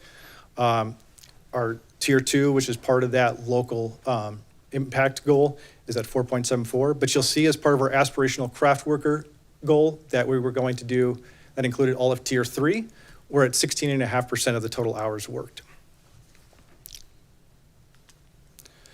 Now, one thing I did want to emphasize is that this is going forward once we started phase 2. That was initiated in March. You can definitely see that we are trending in the right direction with specific Tier 1 Pasadena hires. Roughly over the last 4 months up until the June 30th cutoff, that nearly 10% of the craft hours have been performed by city residents. And this is where we are moving forward with other subcontractors and then sub-tier contractors to those subs. Right now, we have identified, executed, or confirmed $15.9 million to local vendors upcoming. There are still additional opportunities. We are rebidding the packages that include doors, frames, hardware, and also flooring. So those are more opportunities that we're anticipating that we could use local vendors and also local hires. And mind you, this also excludes the $1 million that I've already presented that's already been spent. This is future spending that's anticipated. So going to the TOC, we continue to provide monthly reports to the TOC so that they can review such topics as the phase 2 mobilization and sequencing, our hazardous materials abatement, the selective demolition of like the historic finishes, structural observations and engineering evaluations. We just actually had a field walk with the TOC this last Thursday where all the members got to see the progress on the project, as well as like the historic preservation and protection of the character defining features. We update them on budget status, the procurement, as well as the materials testing, which they're mostly interested in because they're a bunch of scientists who are really curious about what the building's going to do and how it's behaving right now. So breaking down the project budget to date, our current construction contract is at $165.7 million. We've had 2 change orders to date, which has added 0.43% to the overall contract, just $714,000. Those are from unforeseen conditions when we were doing the selective demolition. We encountered additional abatement work and hazardous materials. So those were unforeseen conditions, but they have helped us going forward. And I believe that once all these things are uncovered, then we're not going to encounter too many change orders going forward. You'll see that we still have 95.8% of our contingency remaining. That's owner controlled. That means that we get anything that's unforeseen conditions or that we initiate, this is our money to control. The CMAR contingency is that shared contingency that we have with PCL, and it has still not been used. So our total drawdowns to date, or I'm sorry, to June 30th is at 11.7, a little different from that 10 million, which was the direct cost. No, this was the, I cleared it up, sorry. So this is an overall project budget summary. I just wanted to show you that we started off with a base contract of 164.9 million. We've added 714,000, which is that 0.43%. The contingencies that we still have left for the owner contingency is at 16.1 million, and that we still have not used the total, any of the CMAR contingency as well. So our next steps, we are moving. I love it. It's like I would love to have each and every one of you come out and take a look at it because it is like a ballet of construction equipment and everything moving around. Ongoing structural strengthening of the building, like the foundation and the shotcrete walls are going in on a weekly basis. The procurement installation of major building systems, substantial roof restoration efforts going on right now. Most of the clay tile has been removed. It's being cleaned and stored and everything. And we've been able to identify certain structural deficiencies in the roof system. And we're also preparing for subsequent phases of the interior renovation. We will continue to provide monthly reports to the TOC and meeting with them. And then we will be giving quarterly information updates to EdTech Committee and then doing semi-annual information reports to this council. So the recommendation is to receive this information. I'm more than happy to answer any questions. We have lots of staff here that are more expert than I am, but do we have any questions? Okay. Very thorough presentation. Thank you. Yep. And I just want to say to the team in general, you know, you guys are doing a great job. You know, our public works team and library team. You know, I've been through a lot of projects. Everything from the Rose Bowl to the library, the convention center, City Hall, and you know, we have had some great teams, but this team is really, you guys really inspire confidence and are very thorough, so we appreciate it very much. Mr. Hampton? I echo the sentiment of the mayor and the work that you guys are doing to reopen our library. It is a critical hub for building community, so I'm really excited about the opportunity to get back into that space. First and foremost, I want to also thank our public works staff, as the mayor did, but Ron Matthews, economic development team, Brianna from PCL for making sure that locals are being really seen, and not just seen, but also hired and getting an opportunity to be placed on these projects. So I want to thank all of you guys. I do have a couple questions, though. Sure. So as you mentioned, you know, the numbers could be better, and it looks like based on the staff recommendation, it does seem like the trend is moving upwards. So there's only been a total of 7 employees from the city of Pasadena hired on this project? To date, that's been working, yes. That's tier 1, I was saying. That's the tier 1, yes. Okay, that's based on the staff report. And then what are the projections within the next 30 to 60 days of I can't give you FTEs? I can't give you projections on the number of workers. I would have to defer to PCL on that. However, we're working on a limited amount of trades right now. It's, you know, we have the rebar, we have the shotcrete, we have those workers going on right, and then the roof work. When we start getting into the interior finishes and there's more trades on site, that's when we're expecting like a huge influx. But we do not see like a downturn. We're still going to meet that goal of at least the 10% of the local hire. But focusing on the tier one, those hours have only been increasing every time. And the more trades that come on site, there's going to be more opportunities. I know that PCL has other future outreach events that are scheduled. They're going to be more closely aligned when those trades are coming into online. It's kind of, I believe they were telling me a story this morning of there's 3 employees that one of their subcontractors is hired, but they've been moved, that work hasn't started yet, but those 3 workers are now working on other projects in the city of Pasadena, but not necessarily for Central Library. Hopefully those workers do work on Central Library, but the efforts that PCL, RKM, CSG, those are making a real difference. Okay. And then mentioned was the management. It was $440,000 according to the staff report. It says local management. Yes. Are those are PCL employees? Those are PCL employees. Those that live in Pasadena? Yes. Oh, so they live in Pasadena? Yes. Okay, that's great news. I mean, they should have had those numbers and even the city from the staff. jump. I mean, like myself, Teo, our senior project manager, is on site every single day. Brent Maui, our city engineer. We're all city of Pasadena employees. Okay, well, city good. of Pasadena residents that we're working on this and paying for it. All right. I am. I am in Miss Rivas' district.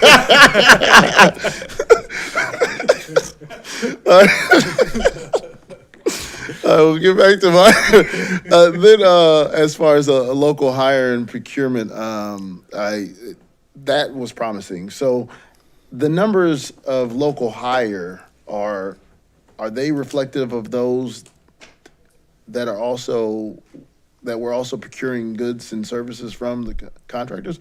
Are we looking at how many locals they're hiring? So you're referring to like the sub-tier? Yeah, like for example, the HVAC company is a Pasadena-based business. Right. Right? And I forget what the number was, but it was a couple $1 million that they've received.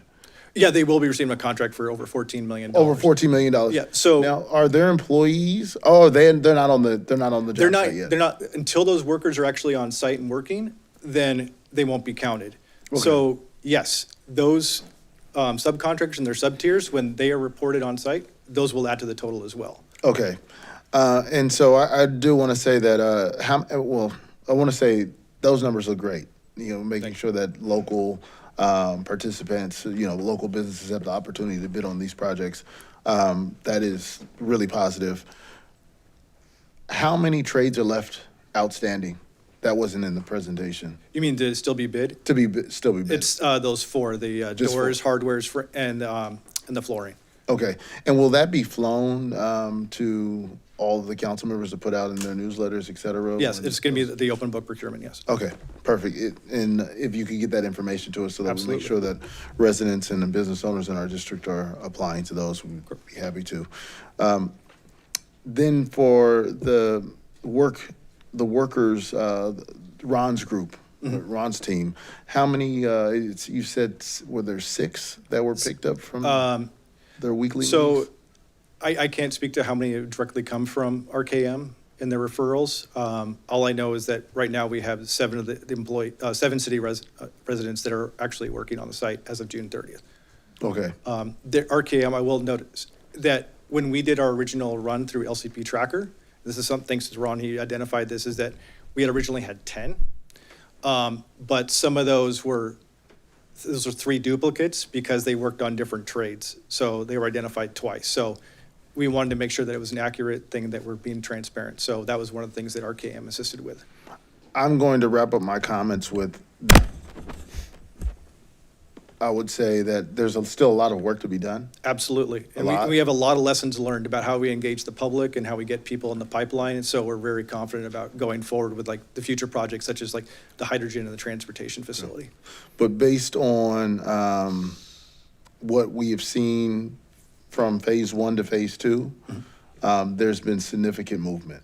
And so my last comment is the LCP tracker. From my understanding, that is still not the city's LCP tracker that are We are migrating everything over from PCL's LCB tracker to the cities. When will that happen? It is in progress. I can't give you a timeline. I'm assuming it's going to be in the next month. It's going to be completed. There were It's just some, pay, I mean, I'm so sorry, I don't mean to, it's payroll. I Right? completely, they I could completely just agree have with access that. to our system. Yeah, there's been frustrations on our part as well. We've been working with the LCP tracker, tech services and everything to try to get, there was a lot of issues, but it is migrating over. We should have it in the next month, and it will be done. Okay. And then going forward for our future projects, we're going to hold on to that as well. We're going to make it all go through the city. Okay, and then final, I do want to also thank Greg DeVink, Director of Public Works. There was a couple of contractors that have reached out and were really interested in knowing what happened with their process. And I would say, you know, unlike other city projects or projects paid for by public dollars, normally we don't really know what's going on. And your team has been involved in each and every aspect of, the bidding process through partnership with UMPCL. And I think that is profound, and it's actually something I've never seen in government before, when the government could actually respond to say, this is exactly what happened, and here are our receipts. So I want to thank us thank you guys for, really being on top of this project. Thank you. But we still got a lot of work to do. Absolutely. It's There's always work flowery to do. today, but in 30 days? No, and we agree. There's always work, and there's Okay. always improvements that can be made. Perfect. And we Thank know you. that just doing the outreach events and just getting attendance is not a sign of success. It's getting those people working. Okay. So we are working towards that. And so my request would be another update, I guess, will that come through EdTech in 30 days? Yeah, that's, The next update to EdTech will be a quarterly update, right? Yes. Yeah. Okay. okay. Thank you. Next, Mr. Cole, how much time do you think you'll need? Half of what Mr. Hampton used? Oh, how about a quarter? Well, I gave Mr. Cole most of my time for today. Okay, thank you. Cole? I join the mayor and Mr. Hampton in the overall congratulations on the progress on the project and the propitious news about our hope that we'll meet or exceed our goal over time and that we're making progress. I want to direct my comments at the city manager. We were told we got off to a slow start, and that's understandable, and that goes to my frustration that doing this on a project-by-project basis means we've got to start up the machinery, and then we wind down the machinery. And so I was pleased to hear that on the projects that are on the horizon, we're thinking ahead. Yes. And working with the workforce board, the goal is not just to get people to work on this project. The goal is to have people have experience on this and other projects so that they develop a career, a skill, a trade, the ability to support their families and continue to live in our city.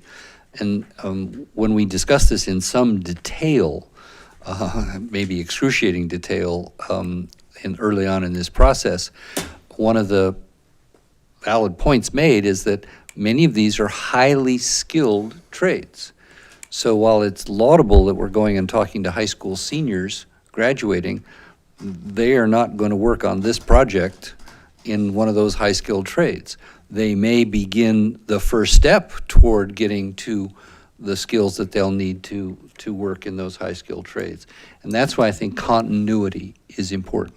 I don't think that starting up the machine every time on a project makes a lot of sense. And I think we need to have a very permanent, ongoing function that may ramp up and ramp down in terms of its intensity. And we may expand our augmentation of consulting to take on a big project like this. But we need 12 months a year to have local hire and local business procurement capacity within our city. And that can also be used, and we can use it as a resource for the people that are building housing or private, construction, because it'll be helpful to them, even if we can't mandate that. So that's my comment, is I'm glad we're making progress on this, but I don't want us to make progress on this and then drop the ball, and then we have to jump up and down for the next project. We should build in permanent capacity, learn from the mistakes we've made here, learn from the successes we've made here, and extend those successes into ongoing, year-round building of local hire and local procurement as the way we do business in Pasadena. No, absolutely, Mr. Cole. The wheel, so to speak, is there. We have nonprofit partners who are engaged in that work, and we should certainly support that work. But I would also point out that PCC worked closely with Dr. Jose Gomez, and we kicked off the trades program, expansion of the trades program, together with the trades, and are hoping to break ground on a building there as soon as the fundraising is completed, and we're actively engaged in that. That's intended to do exactly what you're just talking about, provide a pipeline, provide an opportunity for people to be trained to do the work within the trades, to give people an opportunity from Pasadena and Altadena and, PCC's catchment area to be trained to do the work.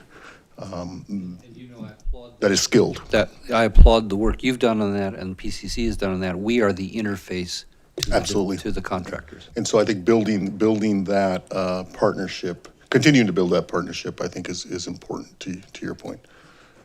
Okay, Mr. Jones.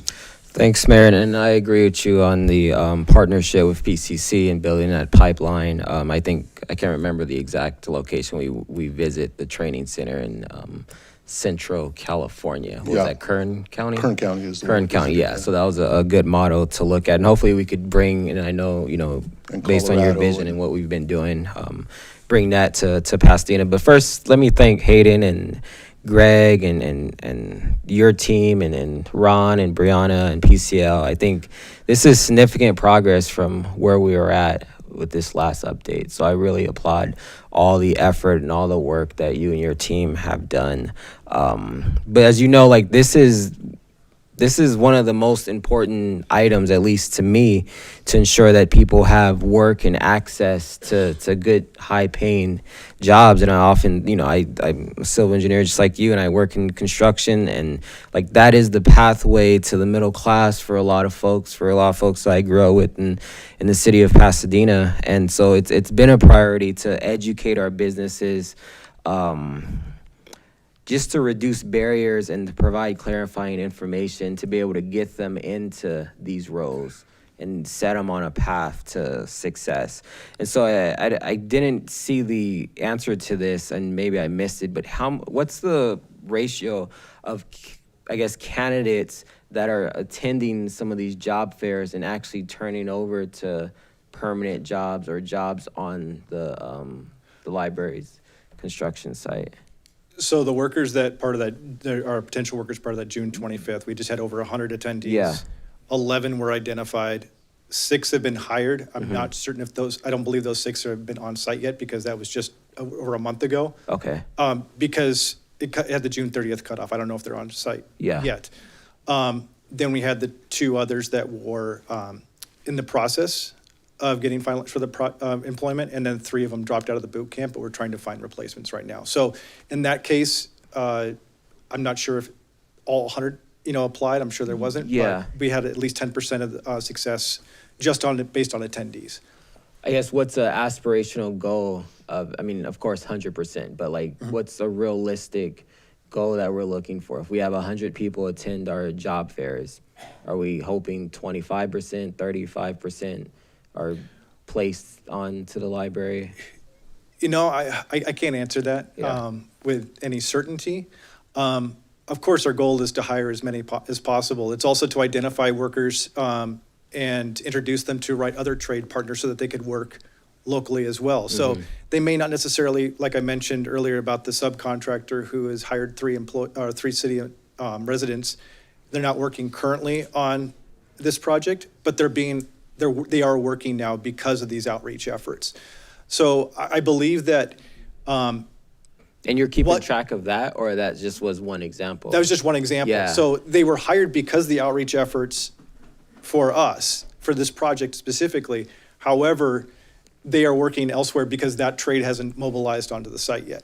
I guess that's beyond the scope of this, but that'd be good information to have, like, at the end of the project, saying like, hey, like. I absolutely Yeah. agree, because, I mean, there's a lot of success stories. So it's not necessarily, are we going to employ them on this project, which we definitely want to, but also introducing them and giving that opportunity to engage the right people so that they can further their careers. So Right. that's our big goal. Is it's like we try to impact anybody in even the smallest amount, but in a positive way towards working here.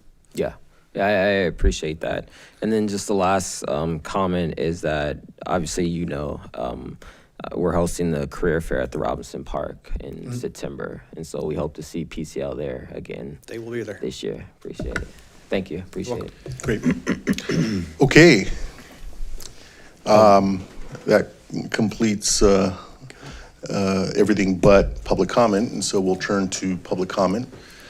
We will call Peter Matich, Joe Fuchs, Alfred Hernandez, Edgar Torado, and then Flavio Andrade is online. As you're coming forward, I just also would read into the record that the city clerk's office received one letter informing the city council that PCO Construction joined the Pasadena Chamber of Commerce and Civic Association and provided comments on the matter. That letter was distributed to the council, posted online as part of the record for this item. Sir, welcome. You have 2 minutes. I'll ring a bell when you have 30 seconds left. Go ahead. Thank you. Good evening. My name is Peter Maddock. I'm the Director of Workforce Development at the Flintman Center. A little bit about the Flintman Center. We've been in the community for about 30 years. We were a foundation back in the day. We became a nonprofit about 18 years ago, and we've been creating programs for our community members. We have a youth program and we have an adult program. One of our adult programs is our construction program, and we've been working with PCL for about a decade now. And I have firsthand their commitment of local workforce development, including going above and beyond the set of local hire records and, on past projects that still stand today. That same commitment began with Pasadena before PCL was even awarded the Central Library project. They engaged with us early to ensure Pasadena residents knew about the project and had time to prepare for the opportunities ahead. An example of that was Alfredo Hernandez. He's here today. He completed our program. And once he completed our program, PCL sponsored him into the Carpenters Union. Now he's working on a project, on the library project. After more than a decade working with PCL, I can tell you this commitment isn't just something they talk about. It's how they operate, and we're proud to continue building opportunities for Pasadena residents together in the future. Thank you. Thank you. Joe Fuchs, followed by Alfred Hernandez, then Edgar Torado, and then Flavio Andrade. Good evening, Mayor, Councilman, and women. I just wanted to introduce myself. My name is Joseph Fuchs, and I'm a 40-year member of the Western States Regional Council of Carpenters. I represent them as a business representative. I want to recognize PCL and the Pasadena Central Library team for their commitment to creating real opportunities for Pasadena residents. I'm directly involved with the recruitment through the Carpenters Union, and we do a lot of outreach within our own members, recruiting and finding members that are out of work that are ready to go to work on this project. PCL's gone above and beyond the simple meeting project requirements. They're actively partnered with us to identify local carpenters, sponsor Pasadena residents into the trade, and create pathways to lasting careers. We've actually had a few of our members who have gone through our boot camp and our local 91 that have been sponsored through this and have created a career in carpentry. And it's a pathway to the middle class, as we say. I especially want to recognize PCL's superintendents and field leadership. They have been a great partner in prioritizing qualified Pasadena carpenters and, importantly, putting them to work. They just hired one today, in fact. Yep. So together, we're not just filling jobs for one project, we're building a pipeline of Pasadena carpenters who can work throughout the region for years to come. From our experience, PCL's committed is real and partnership is working, and Pasadena residents are benefiting. We look forward to continuing this partnership together. Thank you. Thank you. Thank you. Alfred Hernandez. Sir, welcome. Apologies. It's okay. Good evening, council. My name is Alfredo Hernandez, and I live here in Pasadena with me and my family. And today I am a first period apprentice carpenter working on the Pasadena Central Library. I met Brianna with PCL after a council meeting back in February. I was introduced to her by Ron Matthews. He connected me with her and then had a conversation with her. I had no experience with construction, but she was able to help me by connecting me with the Flint Ridge Center, which was a really big help to me, and giving me like the knowledge and helping me out with understanding more of like what goes into construction and all that. I enrolled in May and I graduated in July. And when I met Brianna, she told me to call her when I was gonna graduate. So I gave her a call and she showed up to my graduation with project executive Chris Miller, and we took some pictures and all that good stuff, And then the next week I completed a carpenter's boot camp, and 1 week later I started my career on this project. And for me and my family, this is more than a job. It's a career, it's an opportunity to build generational wealth, good money, and it's a chance to help build the city that I've lived in like my whole life.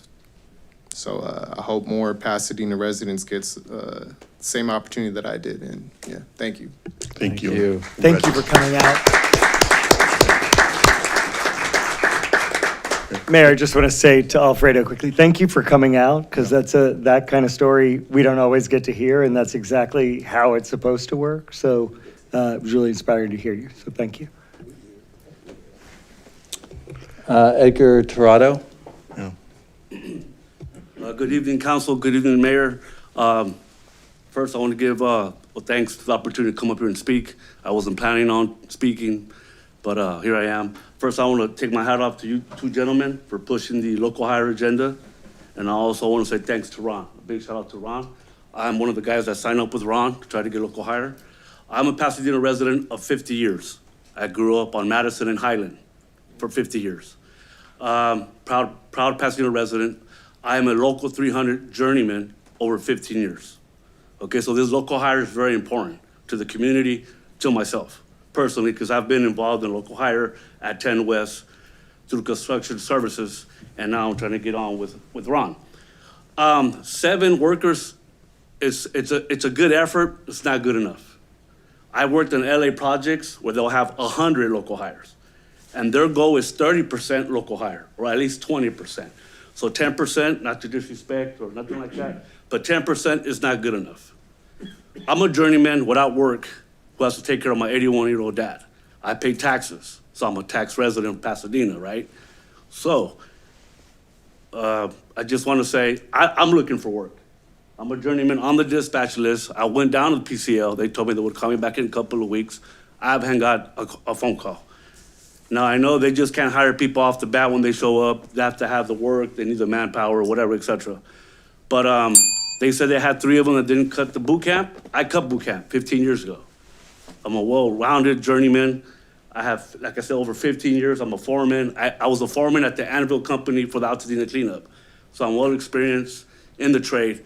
But I just want to emphasize that local hire is very important. It keeps the kids off the streets. It's a distraction from joining gangs and drugs, which I was a part of at one time. So the union is a career. I was just able to buy a house, right? And so it's changed my life. I got 2 kids, one at USC and one at UCLA. One to be a lawyer and one to be a doctor. All right, so it helped me a lot. It changed my life. I believe my daughter was an intern for you a couple years ago through PHS. She's now at USC on her last year legal studies. Sir, You know, just- so the union really changed my life. It was a whole different perspective. I don't want to interrupt Yeah. you, but your time has expired. All right, thank you. Thank you. Thank you, and again, thank you for Long making story- the time. Long story short, put this brother to work. Yeah, he got 2 kids in college. Come on, PCL. Last speaker is Flavio Andrade. Hello, can you hear me? Mr. Andrade, Yes, go welcome. ahead. I will ring a bell when you have 30 seconds left. Go ahead. Thank you. So, I just want to start off by saying good evening, Mayor Gordo, members of City Council. My name is Flavio Andrade, Pasadena resident, founder, and executive director of Brown and Black Foundation, and an organizer with the Pasadena Workforce and Trade Coalition. First, I want to acknowledge the progress being reported tonight. 7 Pasadena workers have now performed 2,250 hours, and Pasadena residents have performed approximately 10% of Phase 2 craft hours. That progress matters, and I believe continued council and community attention has helped move local hire forward. But I want to make one distinction very clear. Local economic impact is not the same as local hire. The reported 10.10% local economic impact combines Pasadena worker compensation with local subcontract supplies and materials, professional services, and PCL on-site project manager staff. Meanwhile, Pasadena craftsman workers account for 4.28% of total project craftsman hours through June 30th. Both numbers matter, but they should be reported separately. If we're measuring a local hire, let's measure actual Pasadena residents hired, actual hours worked, apprenticeship intern, resident sponsored worker dispatch, and workers retained. I understand that this project is already contracted. My larger request is about future Pasadena projects.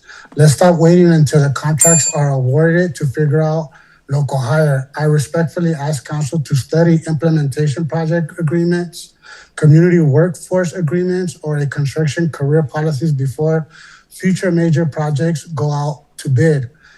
With measurable local workforce, apprenticeships, sponsorships, reporting, and accountability provisions, but contractual requirements are only half the solution. We also need a pipeline. Pasadena residents, the training, apprenticeships, sponsorships, union entry, employment retention, and career. If we're going to build Pasadena, let's build Pasadena workforce at Sir, the your same time has expired. Train local hire, Thank you. build career. Thank you, Mr. Andrade. That completes public comment. Yeah, Mr. Andrade's point that, you know,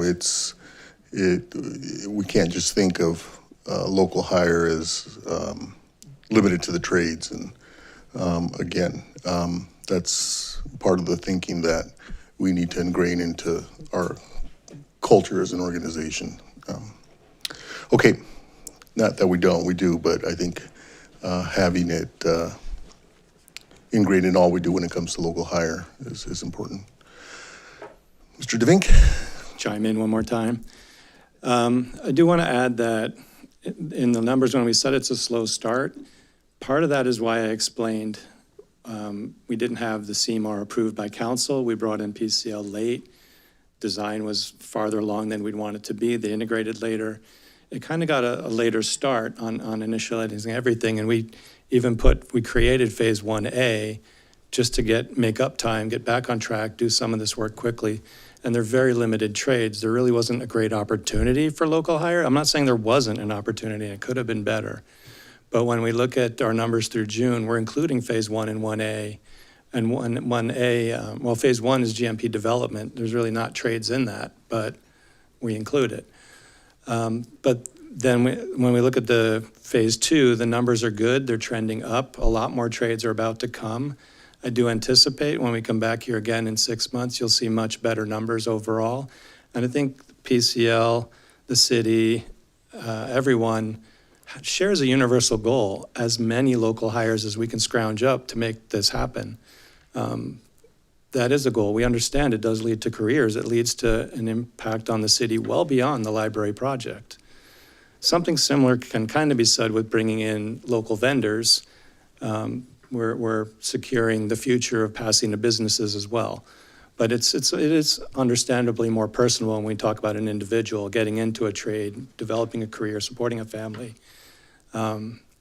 We do share a very common goal, and I just want to take this opportunity to really thank the team we have. PCL has been very strong and very supportive of these efforts.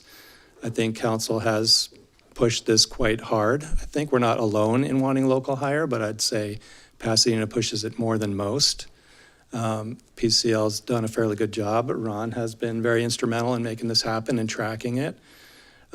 Even when you brought up people getting into careers outside of the library, just because of all the outreach we're doing, I do believe Ron keeps in contact with everybody long-term, finds out where they've gone, gets updates on their lives. So I think we can track that data as well through Ron. It'd be nice to know that, I agree.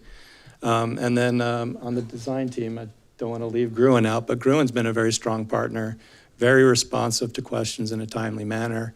That keeps things moving faster, saves money in the long run. And I just want to say that the team, I'm very grateful that we ended up with the team we did. It is going very well as not just a construction project, but as a local economic impact. It's all going well. It's all trending in the right direction. It's going to be better next time we come back too. Thank you. And thank you for correcting the record. You're correct. When I said team, I looked at the people in the front row, but Gruen and PCL and Mr. Matthews and Flint Ridge all have contributed greatly. So it's the royal team that's doing a great job and instilling lots of confidence. Okay. With that, I think we are. I have some comments I'd like to make. We're adjourned already, Mr. Hampton. We. How much time would you need? Okay, with the exception of Mr. Hampton's comments in the chambers by himself, we are adjourned.